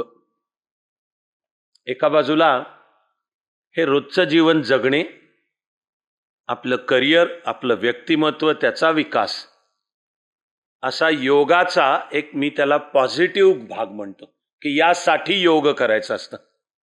मी त्याला दिलेलं नाव आहे जडणघडणीसाठी योग, आपल्या जडणघडणीसाठी योग. आणि ते सुद्धा ज्याला जशी अंतःप्रेरणा होईल, आणि आज ना उद्या ती होणारच आहे प्रत्येकाला, आणि जाणाऱ्या दिवसागणिक ती जास्त जास्त होत चाललेलीच आहे जगाला सुद्धा. तो ज्याने त्याने आपापला तो प्रवास करावा. तिथे आपली कोणाशी स्पर्धा नसते. आपल्याला कोणावर दुसऱ्यावर विजय मिळवायचा आणि मी कसा त्याच्यापेक्षा जास्त योग करतोय असं असतच नाहीये. ज्यांनी त्यांनी तो आपापला तो प्रवास करत राहायचा आहे. त्याच्यातल्या रोजच्या जगण्याच्या व्यावहारिक पातळीला योग स्थान आणि महत्व. की तुला आरोग्य तर हवं का नको, तुला आनंदाने जीवन जगायचं असेल तर हे मिळालेलं हे शरीर आणि ते आरोग्यपूर्ण आणि त्या शरीराचे सर्व क्रियाकलाप उत्तम पद्धतीने चालतात. तर योगावर जगभर सखोल संशोधन होऊन हे सिद्ध झालेलं आहे की जे नियमित योग करतात त्यांची शरीर, मन, बुद्धी, मी अंतिमतः आत्मा ही संज्ञा वापरणारच आहे, दावा करणारे कळून सवरून वापरतोय, पण नीट विज्ञाननिष्ठ संशोधनाने सिद्ध केलंय की नियमित रूपात जे योग करतात, सूर्यनमस्कार, आसनं, प्राणायाम, ध्यान आणि चिकाटीने अशी सातत्याने दीर्घकाळ, त्यांच्या शरीर, मन, बुद्धीची जडणघडण अधिक चांगली, अधिक पॉझिटिव्ह, तेजस्वी, आनंदी होते. मेंदूचं कामकाज माणसाच्या तर ते आसनं, प्राणायाम, ध्यान यांनी सुधारतं. हार्टचं फंक्शनिंग, माझ्या हृदयाचं कामकाज ते नियमित व्हायला पाहिजे. आणि आरोग्यपूर्ण असलेले हृदयाचे ठोके, रक्ताभिसरण, ब्लड सर्क्युलेशन सिस्टीम, आणि आरोग्यपूर्ण रक्त म्हणजे आधुनिक विज्ञानाची भाषा आहे की हिमोग्लोबिन पाहिजे 16 mg किमान असायला पाहिजे. तर नियमित प्राणायाम आणि ध्यानधारणेचे रक्ताभिसरण, रक्त अधिक शुद्ध होणे, याच्यावर सुद्धा परिणाम असल्याचं दिसून आलेलं आहे. फुफ्फुसं माणसाची, की श्वासाचे वेगवेगळे प्रकार आणि त्याची फुफ्फुसं, आपल्या किडनीज, म्हणजे शरीराच्या विकासासाठी सुद्धा नियमित योग आहे. कोरोना जेव्हा आला होता त्या काळामध्ये असलेल्या वेळात मी नेटवर काही पाहत बसायचो. त्यामध्ये मला एक रिसर्च पेपर माझ्या पाहण्यात आला आणि हा अमेरिकन डॉक्टर म्हणतो की कोरोना म्हणजे मुख्य प्रतिकार शक्तीवर आक्रमण करतो. तो जो व्हायरस आहे तो माणसाच्या पेशी आणि त्यातली जी प्रतिकार शक्ती, व्हाईट ब्लड कॉर्पस्कल्स, WBCs, त्याच्यावर. तर कोरोनातून मुक्ती किंवा कोरोना व्हायला नसेल तर मुख्य उत्तर कशात आहे, तर प्रतिकार शक्ती बळकट करा. तो म्हणतो मी संशोधन करून ही प्रतिकार शक्ती बळकट कशी करायची याचं एक तंत्र शोधून काढलंय. तो दावा करतो, त्याचं नाव कार्डियाक ब्रीदिंग. आणि तो म्हणतो म्हणजे काय करायचं, प्रतिकार शक्ती मजबूत कशी करायची, तर आहात तिथे छान शांत बसा, एकदा पूर्ण श्वास सोडा आणि मग एक नाकपुडी बंद करा. आणि एका नागपुडीनी सावकाश श्वास घ्या, तो घेऊन झाला की ती बंद करा, दुसरीनी सावकाश सोडा, तिनीच परत घ्या, हा दावा करतो मी संशोधन केले. वारे कार्डियाक ब्रीदिंग हजारो वर्ष भारतीय विचारात आहे. मी म्हणणारे आपला प्रॉब्लेम आहे की ते नुसत्या विचारात असून काय करायचे, आपण करतो आहोत का? तेव्हा एका बाजूला अगदी व्यावहारिक शारीरिक पातळीला सुद्धा आपला विकास, शरीराचं चालचलन, मनाचं कामकाज, मग जी बुद्धी आहे की माणसाला कळतं नावाचा प्रकारे म्हणजे काय आहे, तिला भारतीय विचारात बुद्धी हा आपल्या अस्तित्वाची एक सूक्ष्म पातळी, त्या बुद्धीमधून आकलन येतं. ती बनवायची आहे तेजस्वी, धारदार, तिची आकलन शक्ती सुद्धा वाढवायची आहे. तर व्यावहारिक उपाय सुद्धा आहे नियमित योग, अभ्यास करायचा आहे. त्याचा आपला कमालीचा सुंदर शब्द आहे स्वाध्याय. त्या स्वाध्यायाचे दोन्ही अर्थ आहेत. स्वने केलेला अभ्यास. मी काहीतरी biology, physics, chemistry, accountancy, business management, राज्यशास्त्र, इतिहास इत्यादी अभ्यास करतोय, नृत्याचा अभ्यास करतोय, गायनाचा अभ्यास करतोय, चित्रकलेचा अभ्यास करतोय, अभिनयाचा अभ्यास करतोय. भारतीय विचारात अभ्यास म्हणजे फक्त पुस्तकी नाहीये. चिकाटीनी आपल्याला ज्या क्षेत्रातली उत्तमता आणि प्रतिभा साधायची आहे ते कृत्य करणेला आपल्या अभ्यास हाच शब्द आहे. तो अभ्यास कधी संपत नाही, तो कधी संपता पण कामा नये. तो अभ्यास सतत चालू ठेवायचा. त्या अभ्यासाचं सुद्धा नंबर 1चं सगळ्यात महत्वाचं साधन आहे योग. आणि मग स्वाध्यायाचा एक अर्थ स्वने केलेला अभ्यास आहे, तर दुसरा जास्ती महत्वाचा मुख्य अर्थ आहे स्वचा केलेला अभ्यास. मला हा प्रश्न पडणे कोहम आणि माझं जीवन जगताना माझी वाटचाल सोहमच्या दिशेने होणे हे माझे मला कळत जाणे. अरे तू स्वतःला ओळख, अगं तू स्वतःला ओळख. तर या वाटचालीचं सुद्धा मुख्य साधनच योग आहे. चांगली स्मरणशक्ती हवी आहे. सुदैवाने यावर वैज्ञानिक संशोधनून सुद्धा सिद्ध झालंय की शेवटी स्मरणशक्ती म्हणजे मेंदूचं वायरिंग, मेंदूची क्षमता. उत्क्रांतीच्या प्रक्रियेमध्ये ह्या मनुष्य नावाच्या प्राण्याला मिळालेला जो मेंदू आहे तो अतिप्रचंड विकसित अवस्थेला आहे. माणसाला मेंदूतलं फारसं काही कळलेलं नाही, एवढं आत्ता कुठे कळायला सुरुवात झाली. आणि कोणी म्हणतो सरासरी माणूस मेंदूच्या फक्त 3% क्षमतेचा वापर करतो. आणि आपल्याला जी माणसं काहीतरी फार बुद्धिमान, फार असामान्य वाटतात ती फार तर म्हणे 10% करत असतात. पण प्रचंड विकासाचं सर्व आर्किटेक्चर, डिझाईन आत्ता माणसाच्या मेंदूत आहे. हे आता विज्ञानाने सुद्धा सिद्ध केलं आहे. पण असून चालत नाही, ओळखावं लागतं आणि आपल्या जीवनामध्ये ते व्यक्त करावं लागतं. मेंदूच्या विकासाचा रामबाण उपाय नियमित योग आहे. स्मरणशक्ती अगदी बिलकुल UPSC MPSC सकट कुठलाही प्रचंड अभ्यास आहे, कितीही केला तरी कमी आहे. आणि तिथपासून ते मी जीवनाचं माझ्या क्षेत्र जे निवडीन तेवढं मला जाणवणं चालू होईल की अख्खं जीवन त्या क्षेत्राच्या ज्ञानसाधनेला वाहिलं तरी शेवटी मला अर्धा थेंब कळलाय, असं न्यूटन पण म्हणतो, असं आईन्स्टाईन पण म्हणतो. तर आपण कोण? पण त्या स्मरणशक्ती आणि मेंदूच्या क्षमता वाढवत नेणे, त्यांचा गुणाकार करणे, हिचा रामबाण उपाय नियमित योग आहे. माणसाला चांगली भूक लागली पाहिजे. आरोग्याचं लक्षण आहे की मी जगतोय त्या पातळीला मला लागते तर अशी छान कडकडून मस्त भूक लागते. चांगली भूक लागणे. आरोग्य खराब असेल तर माणसाला भूक लागत नाही, खावंसं वाटत नाही, मग उलट नको मला खायला, म्हणजे आरोग्य नीट नाहीये. चांगली भूक, चांगली झोप. नियमित योग साधना करतील त्यांना कमी झोप पुरू शकते. आणि झोपेच्या शास्त्राचा जो प्रचंड अभ्यास झालाय त्याच्यामध्ये जी अत्यंत सखोल डीप स्लीप त्याचं एक वर्गीकरण करून त्याचा प्रचंड अभ्यास झालेला आहे. भारतीय विचारात सुद्धा त्याचा प्रचंड अभ्यास झालाय. पण तुमच्या माझ्या रोजच्या जगण्याच्या पातळीला मला चांगली झोप लागणे म्हणजे एका बाजूला आपल्या जडणघडणीसाठी योग, तर मग दुसऱ्या बाजूला थेरपी, उपचार म्हणून योग.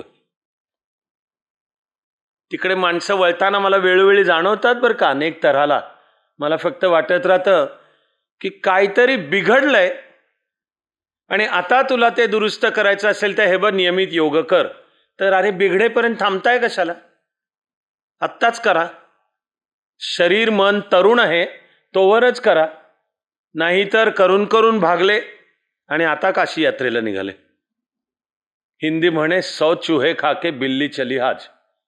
किंवा वेगवेगळे संत कबीराच्या बाल अवस्था खेल गवायो, जब जवानी तब मान गढायो, की म्हणजे लहानपण खेळण्यात घालवलं, जवानीचा एक जोश होता त्याच्यात, आता म्हातारपण आलं, शरीर साथ देऊना झालं, आता देवधर्म आठवायला लागला. मला आवडणारे केशनी गायलेलं गाणं आहे, गाणं फारच छान आहे. सजन रे झूठ मत बोलो, खुदा के पास जाना है, न हाथी है न घोडा है, वहां पैदल ही जाना है. त्या गाण्यातली एक फार मस्त ओळ आहे. लड़कपन खेल में खोया, जवानी नींद भर सोया, बुढ़ापा देख कर रोया, यही किस्सा पुराना है. की माणसाला कुठेतरी काहीतरी झालं, मला काहीतरी रोग झाला, मला बैठं काम करण्यामुळे पाठीचे विकार निर्माण होत आहे. IT सेक्टर आणि हिंजवडीला बसून बसून दिवसाचे 8-10 तास पाठीचे विकार व्हायला लागल्यावर कोणतरी सांगतो की नियमित आसनं कर आणि त्यातलं समजा हलासन, सर्वांगासन, तर तुला त्या पाठीच्या विकाराला रामबाण उपाय. कोणाला वयाबरोबर काही मानेमध्ये प्रॉब्लेम तयार होतात, दुखू लागते, डॉक्टर म्हणतो स्पॉन्डिलायसिस आहे आणि मग असे एक कॉलर देतात लावायला की कारण ती दुखते. नाही तर स्पॉन्डिलायसिस पण मुक्तीचा रस्ता आसनं. पण हे सगळं व्हायला कशाला थांबा? थेरपी म्हणून आहे हे. अरे पण ते सगळं व्हायला कशाला थांबा? जोवर संधी तोवर आत्ताच करा. आणि उशीर कधी झालेला नसतो. आत प्रकाश ज्या दिवशी पडेल त्या दिवशी तू सुरू कर. उशीर कधी झालेला नसतो. आजच्या मानवतेसमोरच्या सुद्धा ज्या अत्यंत मूलभूत गंभीर समस्या आहेत त्यांची उत्तरं योगात आहेत, पण ते केल्याने होतं आहे रे. शास्त्रज्ञांनी 20व्या शतकाच्या शेवटाकडेच नीट अभ्यास करून मांडलं की 21व्या शतकात माणसाच्या मुदतपूर्व आणि अनैसर्गिक मृत्यूला नंबर 1चं कारण कोणतं असणार आहे? त्यांनी मांडलं ते नंबर 1चं कारण आहे ताण, स्ट्रेस, ताण. आणि मग त्या ताणाचे शरीरावर, मनावर, बुद्धीवर परिणाम होतातच. मेडिकल सायन्सचा सुद्धा आता एक वर्गवारी आहे रोगांची, सायकोसोमॅटिक डिसीजेस, की ते रोग वेगवेगळे प्रकट जरी शरीराच्या पातळीला होत असले तरी आता आयुर्विज्ञान पण शास्त्रशुद्ध सांगतं की आधी कुठेतरी ते मनाच्या पातळीला होतात. आणि मुळातली दुरुस्ती करायची असेल तर नुसतं काय पोट दुखतं ही गोळी घे, डोकं दुखतं ही गोळी घे, यांनी काम नाही चालणार आहे. ती मलमपट्टी आहे, मुळातनं नाही दुरुस्त होणार आहे. मुळातनं व्हायचं असेल ते त्या मुळातल्या कारणापाशी जायला पाहिजे. तुमच्या माझ्या वैयक्तिक जीवनापासून आज हे सगळा महाराष्ट्र, सगळा भारत, सगळं जग, प्रत्येक व्यक्तीच्या जीवनामध्ये ताण, स्ट्रेस आणि त्या ताणातून रोगराई निर्माण होते. स्ट्रेस इंड्युस्ड डिसीजेस, फार त्याच्या शारीरिक पातळीला अल्सर असू देत, ब्लड प्रेशर असू दे, पल्पिटेशन, हार्टची क्रिया नीट चालत नाही असू देत, ब्रेन नीट काम करत नाही असू दे, मग त्याचे होणारे काही मानसिक परिणाम त्याचे, आणि मग काही मानसिक तोल जाणे, ताण, आणि त्या ताणातूनच उद्भवणारी सध्याची जागतिक, तिला तर इंग्लिश शब्द आहे पॅन्डेमिक, महामारी. महामारी म्हणजे साधीसुधी रोगराई नाही आहे ती. साधीसुधी रोगाची साथ, त्याला इंग्लिश शब्द आहे एपिडेमिक. तसं नाही, तिचं प्रमाण अतिप्रचंड. आता तिला नाव दिलं जातं डिप्रेशन आणि लोनलीनेस. सगळे इंटरलिंक्ड आहेत एकमेकाशी. स्ट्रेस, ताण, ते जगण्याच्या प्रक्रियेतनं येणारं डिप्रेशन, उदास, आणि डिप्रेशनच्या गर्तेमध्ये कोसळणे, की मग सगळ्या क्षमता असल्या तरी काही करावंसच न वाटणे, त्यामुळे काय करायचं न सुचणे, समोरच्या प्रश्नांची उत्तरं न कळणे, हे सगळ्याची होऊन बसतीये. आणि माणसाला माणसापासून तोडलेलं, आली म्हणे प्रचंड टेक्नॉलॉजी, आपण फार इंटरकनेक्टेड झालो पण शेजारच्या माणसापासूनच तुटलो. यातनं तयार झालेली जागतिक महामारी आहे लोनलीनेस, एकाकीपणाची. ताण, स्ट्रेस, त्यातून निर्माण होणारं डिप्रेशन, औदासीन्य, आणि त्यातून माणसाला येणारा माणसाच्या एकटेपणाचा भाव. सगळ्याचं निश्चित 100% उत्तर नियमित योग कर ह्यात आहे. पूर्वीची व्यसनं कमी होती म्हणून की काय, आता सगळी डिजिटल माध्यमं आली, सोशल मीडिया आला आणि आता त्या डिजिटल माध्यमांचं नवं व्यसन तयार झालं, गेमिंग आलं. आणि शास्त्रज्ञांनी शोधून काढलं की सिगरेट किंवा जी मादक द्रव्य आहेत, नार्कोटिक्स, ते घेण्याचा मेंदूवर जसा विपरीत परिणाम आहे तसाच विपरीत परिणाम अखंड गेमिंगचा मेंदूवर होतो. मेंदूच्या वायरिंगवर गेमिंगचा परिणाम. आणि सोशल मीडिया, आपण त्यातनं जोडले जायच्या ऐवजी उलट त्यातून निर्माण होणारा ताण आहे की इंस्टाग्रामवर दुसऱ्यांच्या जीवनाची कृत्रिम रील पाहून उरलेल्या दुनियेचं सगळं कसं चांगलं चाललेलं आहे, काय ते दुःख अपयश फक्त माझ्याच वाट्याला कसं येते, यायला यांचं सगळ्यांचं छान चाललंय राव असंच वाटून. किंवा ट्रोलिंग, आणि मग माणसाला मला लाईक्स किती मिळाले आणि नाही मिळाले, आणि कोणतरी वाकड्यात शिरला, कोणतरी काहीतरी मला म्हणला, त्याने माझा सगळा दिवस उदासीनतेमध्ये, आणि मग माणसापासून स्वतःपासून सुद्धा तुटलं जाणं. आता देशामागून देश कायदा करू लागले की वय वर्ष 16पर्यंत सोशल मीडियाला बॅनच, परवानगीच नाही. पहिला ऑस्ट्रेलियाने केला, आता इंग्लंडने केला, भारतात त्यावर विचार चालू आहे हे मला माहिती आहे. कारण जशी दारू मुळात अल्कोहोल कोणीच कधीच घेऊ नये असं तर माझं तर म्हणणं, आणि आपण जे काम करतो ते तसंच करतो. अगदी अपवाद डॉक्टर औषधी स्वरूपात काही वेळा म्हणतील अल्कोहोल, ती गोष्ट वेगळी. पण त्या दारूच्या व्यसनाचे जसे परिणाम आहेत तसे माणसाच्या मेंदूवर हे डिजिटल, ते माध्यम, मग आता सोशल मीडिया, आणि मग लहान वय म्हणजे मुलामुलींचं अजून जोवर मेंदूचं नेटवर्क तयार होतंय तोवर तुम्ही त्यांना ते डिजिटल व्यसन नका लावू, कारण तिचा मेंदूच्या वाढीवर विपरीत परिणाम आहे. हे कळल्यामुळे आता देश कायदे करायला लागले की सोशल मीडिया 16पर्यंत नाहीच. आणि मग हे नवी येणारी सगळी टेक्नॉलॉजी आता बोललं जातं, त्याचा परिणाम काय, तर चित्त एकाग्र करण्याची क्षमता घटत चालली म्हणतात, कमी होत चालली. इंग्लिश शब्द आहे अटेन्शन स्पॅन, की मी एखादा विषय अभ्यासाला घेतला, एखादं पुस्तक वाचायला बसलो, एखादा विषय ऐकायला बसलो, एखादा कार्यक्रम समोर चालू आहे त्याच्या मागे चाललंय, तर असं नाही सगळं असं चटपटीत हवंय. सगळं इंस्टाग्रामवरचंच रील परत मला काय ते 2-3 मिनिटातच सांगा, हे मला 1-1.5-2 तासाचं मला ऐकायला माझ्यापाशी वेळ नाहीये का, बाकीचे मला खूप रील्स पाहिजेत मला. पण अटेन्शन स्पॅन कमी होत चाललाय, आणि हे नुसते काय म्हणायचं भावनिक प्रश्न नाही आहेत, ह्याचा थेट संबंध माणसाच्या विकासाशी. की तुला जर चित्त आधी चित्त शांत करण्याची कला, शांत चित्तच प्रसन्न होऊ शकेल, प्रसन्न झालं तर एकाग्र होईल. पहिल्यांदा तू चित्त शांत प्रसन्न एकाग्र होण्याची कला शिकून घे, ती म्हणजे योग आहे. एकदा तुला चित्ताच्या एकाग्रतेची कला साधली की आता ठरवते चित्त कशावर एकाग्र करणार आहे. ते स्वची ओळख वरनं ठरव. की मला जर डॉक्टर व्हायचं असेल तर मी चित्त बायोलॉजीवर एकाग्र करणार आहे, इंजिनियर व्हायचं असेल तर मॅथ्सवर एकाग्र करणार आहे, आणि बिझनेस मॅनेजमेंटमध्ये मला करायचं असेल तर मी बिझनेस मॅनेजमेंटवर एकाग्र करणार आहे, अकाउंटन्सीवर एकाग्र करणार आहे. खरं म्हणजे सचिन काय, सुनील गावस्कर काय, विराट कोहली काय, बॅटिंगला जेव्हा उभे राहतात ते योग करत असतात. पूर्ण चित्त एकाग्र करून बॅटिंगला उभं राहणे ही समाधी अवस्थाच आहे. अगदी योगशास्त्रातही त्या समाधी अवस्थेचं मग शास्त्रीय नाव सविकल्प समाधी आहे. की तो तिथे जेव्हा उभा असतो तर त्याचं चित्त पूर्ण फक्त ते बॉलर, त्याच्या हातातला चेंडू आणि मेंदू त्या सर्वाचं प्रोसेसिंग करत असतो.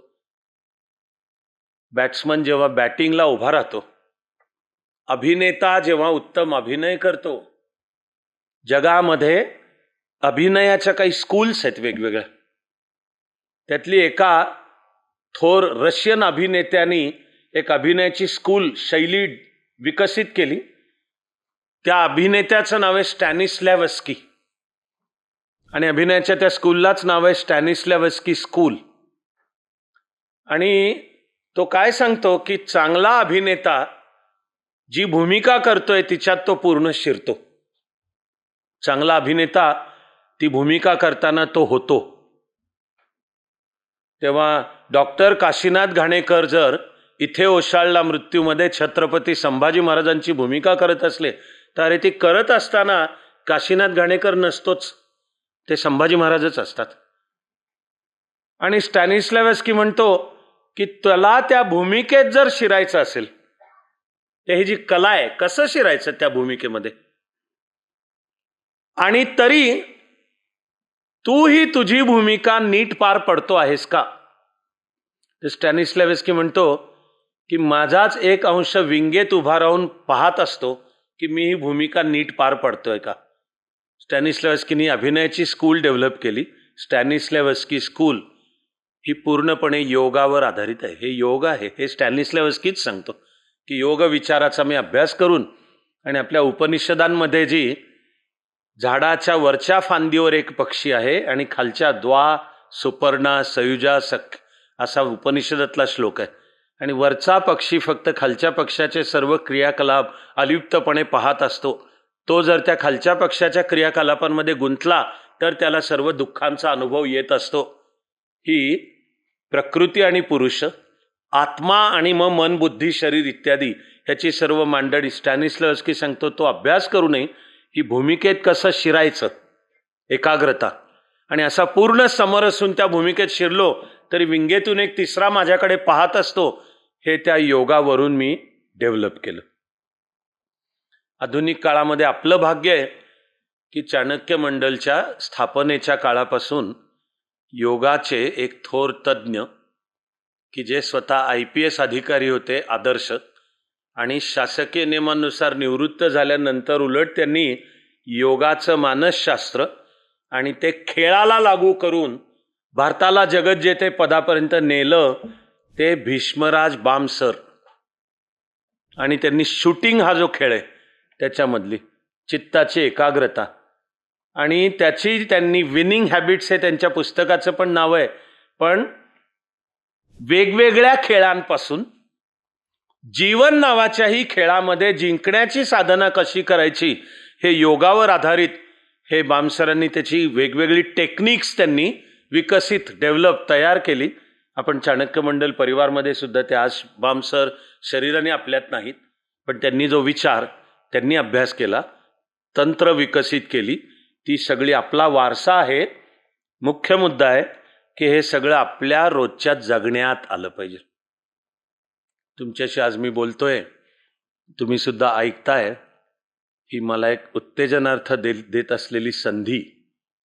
या बोलण्यामधला कुठला जर आज सगळ्यात महत्त्वाचा मुद्दा म्हणायचा असेल तर मी म्हणणार आहे, तुम्ही सगळं अध्यात्म, ते विज्ञाननिष्ठ असणे, तो हजारो वर्षाचा भारताचा वारसा, तो जगाकरता, तो 12 वर्षापूर्वी जगाने मान्य केला आणि आता 12वा योग दिवस आणि 12 म्हणजे एक तप आणि असं मानवतेने सगळं तप, ठीक आहे सगळं.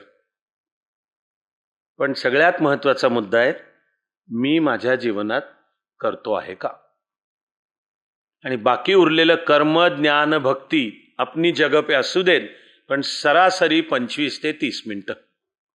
आणि आपण तरी चाणक्य मंडल परिवारमध्ये किमान सुचवतो की सूर्यनमस्कार त्याच्या शिस्तीनुसार 10 किंवा 12 आकड्याचा आणि त्यातली श्वासाची नीट पाळून कोणत्या आकड्याला श्वास आत घ्यायचा, कोणत्याला बाहेर सोडायचा, आणि एकदा तो आत घेतलेल्या अवस्थेत कोंडायचा, एकदा बाहेर. मी त्याच्या आत्ता पारिभाषिक शब्द एकाहून एक सुंदर आहेत. पूरक, रेचक. आत कोंडल्याला कुंभक म्हटलंय आणि बाहेर सोडून रोखायचाला शून्यक तरी आहे, किंवा अंतरकुंभक आणि बहिर्कुंभक असे शब्द एकाहून एक सुंदर आहेत. करण्याला महत्व आहे तिथे. माझ्या जीवनात ते करण्याला रोजचं, नाही तर वाया आहे सगळं बाकी. पण सूर्यनमस्कार, त्यानंतर काही निवडक आसनं की ज्याच्यात सोप्या आसनांनी सुरुवात कर. तुला जसं कळू लागेल की शरीर अधिक वळू लागलेलं आहे तशी वाटचाल थोडी अवघड आसनांकडे कर. पण साधं वज्रासन, पर्वतासन अशी वेगवेगळी साध्या सोप्या आसनांपासून, त्याचं आसनांचं सुद्धा एक शास्त्र आहे. ते पतंजलीनी तर एका सूत्रामध्ये इतकं अप्रतिम सांगून ठेवलंय.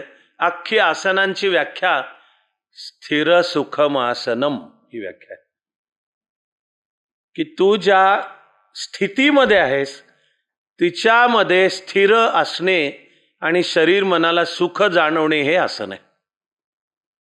आणि मग ध्यान लावण्याचं शास्त्र आपल्या पूर्वजांनी इतकं सोपं करून आपल्याला सांगितलं. खरंच तुझ्या आहे तुझपाशी की आहेस तिथे, त्यासाठी काही अयोध्येला जायची बंधन नाहीये. अयोध्या तुझ्यातच आहे आणि काशी मथुरा पण तुझ्यातच आहे, पण ती ओळखावी लागते. ठाईचं बैसोनी करा एकचित्त, हे परत तुकोबा राहायचं की आहेस तिथेच, सगळा तुझा विठोबा तू आहेस तिथेच. ते काम जे करतोयस तेच विठोबाला स्मरून कर, तर तुला सर्व स्व तुझा कळणार आहे. पण त्याला जोड ह्या किमान 25 ते 30 मिनिटांची. त्यामुळे सूर्यनमस्कारानंतर आसनं. प्राणायामाचे पहिले 3 प्रकार असे आहेत की जे शास्त्रीय दृष्ट्या सर्वांनी केलेले चालतात. त्याचे पुढचे करायचे असले तर मात्र शास्त्रीय मार्गदर्शन पाहिजे आणि मुख्य म्हणजे त्यासाठी आपली स्वतःची आधी तयारी पाहिजे. पण प्राणायामाचे पहिले 3 प्रकार, साधं श्वासाची जाणीव हाच प्राणायाम आहे. कॉन्शियस ब्रीदिंग हाच प्राणायाम आहे. ध्यानाची जी गुरुकिल्ली आपल्या पूर्वजांनी इतकी शाणी शिकवून ठेवलीस की आहेस तिथे, काय कर फक्त पाठीचा कणा ताट. त्यामागे मात्र शास्त्र आहे, हे निश्चित आहे. पाठीचा तो असं पाठीत बाक आलेलं वगैरे नाही पाहिजे. पाठीचा कणा ताट. इनफॅक्ट आरोग्याचा संबंध पाठीचा कणा ताटशी आहे. मी त्यातल्या आत्ता कुंडलिनी आणि 6 चक्र आत्ता नाही जातोय त्याच्यात. आजचं आपलं काम योग आणि ते आपल्या जीवनामध्ये दैनंदिन आणणे. आहेस तिथे, आसन मांडी घालूनच बस का, बसू शकलास तर आनंद आहे, पण बंधन नाहीये. आहेस तिथे पाठीचा कणा ताट. आणि जे बाहेर जाणारं चित्त चैतन्य आहे, परांग चेतना असा योगशास्त्रातलं, किती बाहेर जाते. फक्त डोळे बंद कर की तुझी ती परांग असलेली चेतना प्रत्यक म्हणजे कॉन्सन्ट्रेटेड एकत्र भिंगामधून, बहिर्गोल भिंगातनं जशी सूर्यकिरणं एकत्र येऊन कागद म्हणजे संकट जाळतात, तसं चित्ताचं रूपांतर त्या एकाग्रतेद्वारा तुझ्या चेतना ज्या बाहेरच्या दिशांना धावतायत त्या आतमध्ये कशा वळव की जेणेकरून तुझा जीवनाचा प्रकाश, तुझ्या जीवनाचा प्रवास आत्मप्रकाशाकडे होईल. डोळे मीट, इतकं सोपं आहे. आणि काय कर, श्वासावर लक्ष दे. हा प्राणायामाचा पहिला एकदम, आणि सगळ्यांनी केलेलं. फक्त एरवी दिवसभर आपण श्वास घेतच असतो किंवा आपल्या शहाण्या पूर्वजांनी हे श्वास आणि माणसाची मनस्थिती यातलं नातं ओळखलं. माझं म्हणणे फार गुंतागुंतीचं नाहीये बरं का. त्या वेळी आपली तन मनाची काय स्थिती आहे यानुसार आपला श्वास बदलतो का नाही. माणूस संतापलेला असेल, श्वास वेगळा येतो. घाबरलेला असेल, श्वास वेगळा येतो. काही कारणाने अतिशय आनंदी असेल, श्वास वेगळ्या तऱ्हांचा येतो. आपल्या शास्त्रज्ञ असलेल्या मग ऋषीमुनींनी हे श्वासाचं शास्त्र ओळखून शिकवलं. मग आणि पहिलं सिंपल पाऊल आहे की अरे एरवी तर दिवसभर आपण श्वास घेतच असतो, पण ती हृदय फुफ्फुस यांची मिळून चालू असलेली प्रतिक्षिप्त क्रिया असते. प्रतिक्षिप्त क्रियाला मराठीमध्ये रिफ्लेक्स ऍक्शन म्हणतात. पण ती चालूच आहे. तुला जाणीव आहे का? ती जाणीव म्हणजे योग आहे की फक्त त्या श्वासाची जाणीव. हा तर मी अनेकांना मुलांनाही सुचवतोच की सहज स्वतःवर प्रयोग म्हणून सुद्धा करून पहा की दिवसभर एरवी काही वावरताय करताय, एक क्षणभराचा पॉज घ्या, थांबवा स्वतःला, फक्त स्वतःच्या श्वासाकडे लक्ष द्या. सकाळचे दात घासता नाही, श्वासाकडे लक्ष द्या. अंघोळ करता नाही, फक्त श्वासाकडे बघा. जादू त्याची, ही जादू आहे त्यातली. आपला फार छान त्याला शब्द आहे अनुसंधान, की असं आतमध्ये एक अनुसंधान सतत चालू असतं. कोणी जपाची कल्पना त्याकरता सांगतात की तू कोणत्या तरी जय जय रामकृष्ण हरी म्हण, श्रीराम जय राम जय जय राम म्हण, कुठलाही जपामागेही मानसशास्त्र आहे. पण हे जे श्वासावर फक्त लक्ष दे, हा प्राणायामाचा पहिला. ते देऊ लागलास की आता मग कोणा एका टप्प्याला जाणीवपूर्वक तो सावकाश श्वास सोड, छाती फुफ्फुस मोकळी कर आणि आता कुठलेही गचके न देता पण सावकाश दीर्घ श्वास घे आणि तो सोड. हा प्राणायामाचा दीर्घ श्वसन हा प्रकार आहे. आता अनेक मानसशास्त्रज्ञ सुद्धा सांगतात की तुला काही कारणाने टेन्शन आलं, फार पेपर चालू आहे, प्रिलिमच्या पेपरचा पॅटर्न बदलला, एक सवाल मैंने देखा मेरा तो पूरा कॉन्फिडन्स ही डाऊन हो गया. तर आता जाणकार सुद्धा सांगतात की पेन खाली ठेव, टेक अ डीप ब्रेथ. असं इंग्लिशमध्ये सांगितलं की लय छान वाटतं. त्यामागे प्राणायाम आहे हो. तेव्हा श्वासावर लक्ष, श्वासाविषयीची जाणीव हा पहिला प्राणायाम, दीर्घ श्वसन हा दुसरा, आणि आपण थोड्या वेळापूर्वी पाहिला ऐकला, जो सगळ्यांना समजलाच, ज्याला अनेक 51 छान नावं आहेत, सगळी एकदम शास्त्रीय नावं आहेत, अनुलोम विलोम प्राणायाम. तर दुसरं त्याला आहे नाडी शुद्धी प्राणायाम. तो आपल्याला प्राणायाम आणि ध्यानाच्या पुढच्या पायऱ्यांसाठी तयार करतो. अजिबात कोणी चिंता करायचं कारण नाही की मी कुठे आहे, आपली दुसऱ्या कोणाशी स्पर्धा पण नाही, आपली आपल्याशी स्पर्धा आहे. पण आधी जे सर्व तुझी देह मन बुद्धीची शुद्धता व्हावी लागते. तिला हा नाडी शुद्धी असंच त्याला नव्हे, नाडी शुद्धी. त्या नाडी या मुद्द्यात मी आत्ता नाही जातोय पुन्हा. पण हे आरोग्य, तर हा जो अनुलोम विलोम प्राणायाम, त्यालाच दुसरं छान नाव आहे सहज प्राणायाम. आणखी एक छान नाव आहे सुख प्राणायाम. एवढे पहिले 3 सर्वांनी केलेले चालतात. आणि आमची इथे सूचना, आपण आपल्या परीने चाणक्य ते जे काम करतो की हे सगळं अंग मोकळं करून घेतलं. सूर्यनमस्कार किमान 4नी सुरू कर आणि किमान 11चं आवर्तन पाहिजे. 11, 12 खरं म्हणजे 12. मग काही आसनं सोप्यानी सुरुवात कर. शरीर वळू लागेल तसे तुला त्यातला आनंद कळू लागेल. आणि ते आसन सिद्ध झालं असं केव्हा म्हणायचं? स्थिर सुखम आसनम. की तू त्या आसनाच्या त्या स्थितीमध्ये अत्यंत निवांतपणे थांबू शकतोयस, म्हणजे श्वास नेहमीचा चालू आहे. पश्चिमोत्तानासन केलं तसं फासफूस श्वास चालू असेल तर अजून ते आसन सिद्ध व्हायचं आहे. पण पश्चिमोत्तानाच्या स्थितीमध्ये सुद्धा नेहमी आत्ता सुद्धा मी बोलतोय म्हणून माझा श्वास नेहमीपेक्षा थोडा अधिक चालू असेल ध्यानाला बसल्यावरचा, तर आसन सिद्ध झाल्याची ही व्याख्या आहे. स्थिर सुखम आसनम. की आसनाच्या त्या स्थितीमध्ये निवांत शांतपणे नेहमीचा जो श्वासोश्वास आहे तो चालू आहे, अशी आसनं. मग प्राणायामाचे प्रकार आणि त्या प्रोसेसचा शेवट ध्यानामध्ये पाहिजे. ध्यान हे ध्येय आहे.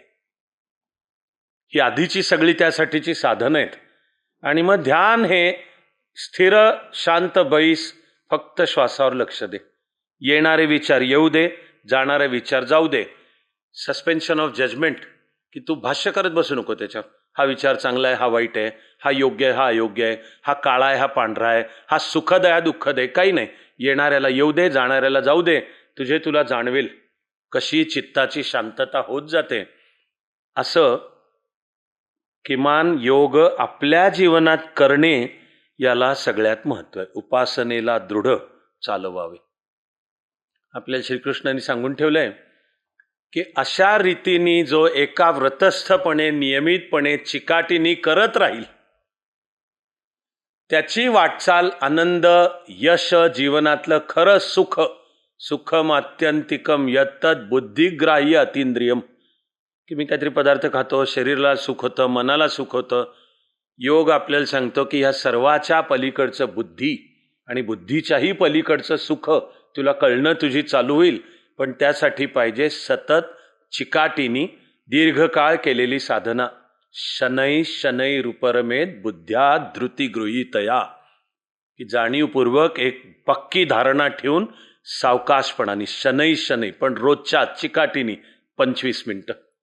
मला तर खरंच प्रार्थना करायची आहे की सर्वांच्या जीवनाचा एक पक्का खुंट म्हणतात योग हा होऊ दे. 25 ते 30 मिनिटाचा नियमित योग. की तू काल खूप खुश आहेस का? योग कर. काही दुःख आलं का? योग कर. तुला खूप आनंद झाला का? तरी 25 मिनिटाचं योग कर. काहीतरी वाटायला आलं त्याने, मला वाटतं आपण माणसं आहोत, आपण सगळे माणसं आहोत, डिप्रेशन वाटलं, मला ताण वाटला, एक तुझ्या जीवनाची एक शक्यतो पक्की वेळ, ती शक्यतो सकाळची, किंवा शास्त्रामध्ये संधिकाल असा शब्द वापरलाय. म्हणजे सूर्य उगवतो आहे पण अजून पूर्ण उगवला नाही, संधी. किंवा मावळतो आहे पण पूर्ण मावळून झाला नाही. पण करता आला योग ह्यावेळी तर सगळ्यात उत्तम. पण बंधन नाहीये. एरवी दिवसात केव्हाही, पण पोट मोकळं पाहिजे, त्यानुसार शरीर मोकळं पाहिजे. पण ते चिकाटीनी करणे ह्याला महत्व आहे. शनै शनै रूपरमेत. आणि मग माणसामध्ये बदल होत जातात. ते बाहेरच्यांनी सांगावे लागत नाहीत, आपल्याला आतून कळतात. आज तुमच्याशी योगाचा विषय बोलताना मी अजिबात असं नाही म्हणतोय की सर्व प्रश्नांचं उत्तर योग आहे. पण मी हे सांगतोय की योग करण्यामधून सर्व प्रश्नांची उत्तरं कळू लागतील. सर्व प्रश्नांची उत्तरांच्या दिशा कळू लागतील. सर्व प्रश्नांची उत्तरं कशी आपण शोधायची, मुख्य म्हणजे योग म्हणजे काही अंधश्रद्धा नाही मी सांगतो की तो केला की तुझे सर्व प्रश्न सुटतील, पण तुला तुझ्या आत असलेल्या शक्तीची जाणीव होईल, स्वची ओळख. आणि हे जे जीवनाला सामोरं जाणं आहे त्यातली चित्ताची प्रसन्नता तुला कळेल की अरे तुझ्या आतच ती आहे. म्हणून चिकाटीनी आपल्या जीवनात नियमितपणे योग करणे, तो योग संपूर्ण शिक्षण पद्धतीचा सुद्धा आधार बनणे. तर तुम्हाला ऐकायला आनंद वाटेल, मला बोलतानाही तितकाच आनंद आहे की आपण जे 30 वर्ष आपल्या परीने चाणक्य मंडल चालवलं त्याचा विचारांचा मुख्य कोश हा भारताचा कालातीत असलेला, आणि मला माहिती आहे की तो विज्ञाननिष्ठ आहे असा अध्यात्म विचार, आणि तो रोजच्या जीवनात आणणे म्हणजे योग. तर शिक्षण पद्धती त्या योगावर तर उभी पाहिजे. अगदी तुला वयाच्या 6व्या वर्षी गुरुकुलात शाळेमध्ये इयत्ता पहिलीत जाऊन आता शिकायचंय, तर शिकायचं कसं ते आधी शिकून घे. Learning how to learn. आणि जे शिकायचंय त्याला जी चित्ताची एकाग्रता पाहिजे ती शिकून घे. हे योगाधारित शिक्षण आहे. सर्व मानवतेचं ते योगावर उभं पाहिजे. मानवतेचं ते व्हावं यासाठी आपण प्रयत्न करायचा आहे. पण आपण आता कामाला लागलो आहोत अध्यात्म विचारावर उभं असलेलं, आणि ज्या अख्ख्या शिक्षण पद्धतीचा सगळ्यात मुख्य घटकच आहे योग, असं भारतीय ज्ञान प्रणाली इंडियन नॉलेज सिस्टीमवर उभं असलेलं विद्यापीठच. आणि आपण त्या विद्यापीठासाठी सुद्धा सगळं आधुनिक शिक्षण, सगळ्या ब्रँचेस, तरी तिचा प्रत्येकाचा पाया त्या त्या ज्ञानशाखेतला हजारो वर्षांचा भारतीय विचार, तरी तो आता नुसता भूतकाळात रमून नाही पडायचा आहे. आधुनिक काळातल्या नव्या त्याचे आकार नवसंशोधन आणायचं आहे. उदाहरणार्थ संस्कृत ही कम्प्युटर, IT आणि विशेषतः AI करता सगळ्यात योग्य भाषा मानली जाते. मला माहिती आहे हे खरंच आहे, पण आपल्याला नुसतं स्वतःची पाठ थोपटून थांबायचं नाही आहे. स्वतंत्र बुद्धीने नवसंशोधन करून ज्याच्यात मानवतेचं कल्याण अशा नव्या नव्या गोष्टी शोधून मांडायच्या आहेत, ते ह्या विद्यापीठाचं काम योगावर आधारित. आणि असं सर्व उभं करताना आपण आपल्या कामाचा एक पक्का नियम सर्वांना कॉमन ठरवलेला आहे. सर्वांना कॉमन, की तो आजच्या चाणक्यमधल्या सुद्धा जो कोणी जे कुठलं काम करतो ती माणसातली उच्च नीचता नाही आहे. फक्त मी संघटनात्मक रचना सांगायला शब्द वापरतोय की चाणक्य मंडलचा कोणी ऑफिस बॉय, पिऊन, एखादा शिपाई पासून ते मी असो अथवा अन्य कोणी असोत, एक म्हणजे सर्वांच्या जीवनात 25 ते 30 मिनिटाचा योग पाहिजे, हा नियम आहे. हा नियम.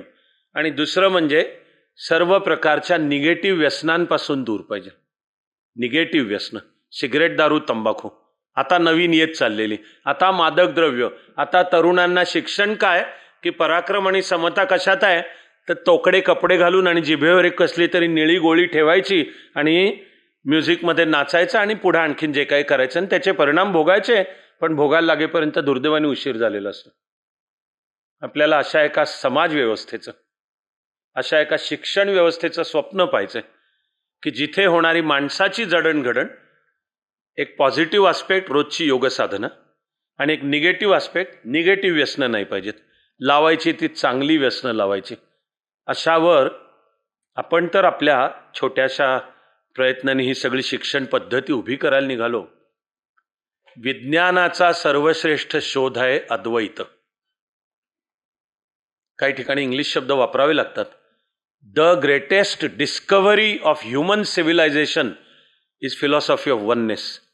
अद्वैताचा लागलेला शोध ही द ग्रेटेस्ट डिस्कव्हरी. डिस्कव्हरी इंग्लिशमध्ये केव्हा वापरतात की ते सत्य असतंच, ते कोणी नव्याने तयार नाही करत, असतंच, फक्त कोणीतरी ते शोधून काढतं.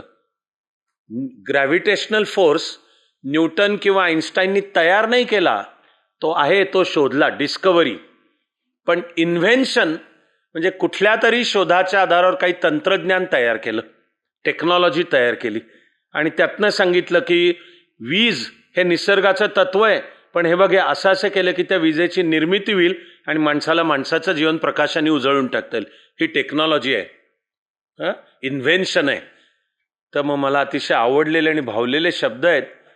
That realisation of Advaita is the greatest discovery and yoga is the greatest invention. यालाच दुसरे वापरायचे तर शब्द सायन्स आणि टेक्नॉलॉजी, की अध्यात्म विचार हे सायन्स आहे. पण ते तुझ्या जीवनात कसं कर, तर हे बघ, हे असा बैस, शरीराच्या ह्या स्थिती घे, श्वास या पद्धतीने घे आणि बघ तुझी वाटचाल आनंद, प्रकाश आणि सत्य ह्या दिशेने होते का नाही. अध्यात्म as the greatest science and योग ॲज द ग्रेटेस्ट टेक्नॉलॉजी. सगळं मुख्य येऊन ठेपतं, मी माझ्या जीवनात करतो का. तेव्हा मी सर्वांशी प्रार्थना करेन की अथ योगानुशासनम. पतंजली ऋषी जिथे सांगायला सुरुवात करतात आणि एका थोर अभ्यासकांनी जाणीव करून दिली आहे की ते जे पहिलंच सूत्र आहे अथ योगानुशासनम, हे किती अर्थपूर्ण आहे. हे एक मोठे शास्त्री होऊन गेले. ते म्हणतात पतंजली ऋषी अथ योगशासनम म्हणू शकले असते की आता मी तुम्हाला योग सांगतोय. अणूमध्ये काय आलं. अणू की एक एक शब्द, संज्ञा, ध्वनी अर्थपूर्ण असतो. का असतो त्याच्या मागे फार सखोल विचार आहे.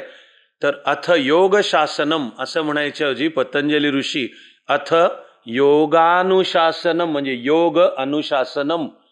ते हे जे थोर शास्त्री आहेत त्यांनी लक्षात आणून दिलंय की अनुशासन शब्द जेव्हा आपण वापरतो तेव्हा ती काही एक व्यवस्था, शासन आधीपासून आहे. फक्त आता आपण सगळे ते करणं चालू करूया. या अर्थाने महर्षी पतंजली म्हणतात अथ योगानुशासनम. महर्षी पतंजलींच्या चरणाशी बसून मीही करतो आणि तुम्हा सर्वांनाही प्रार्थना करतो अथ योगानुशासनम.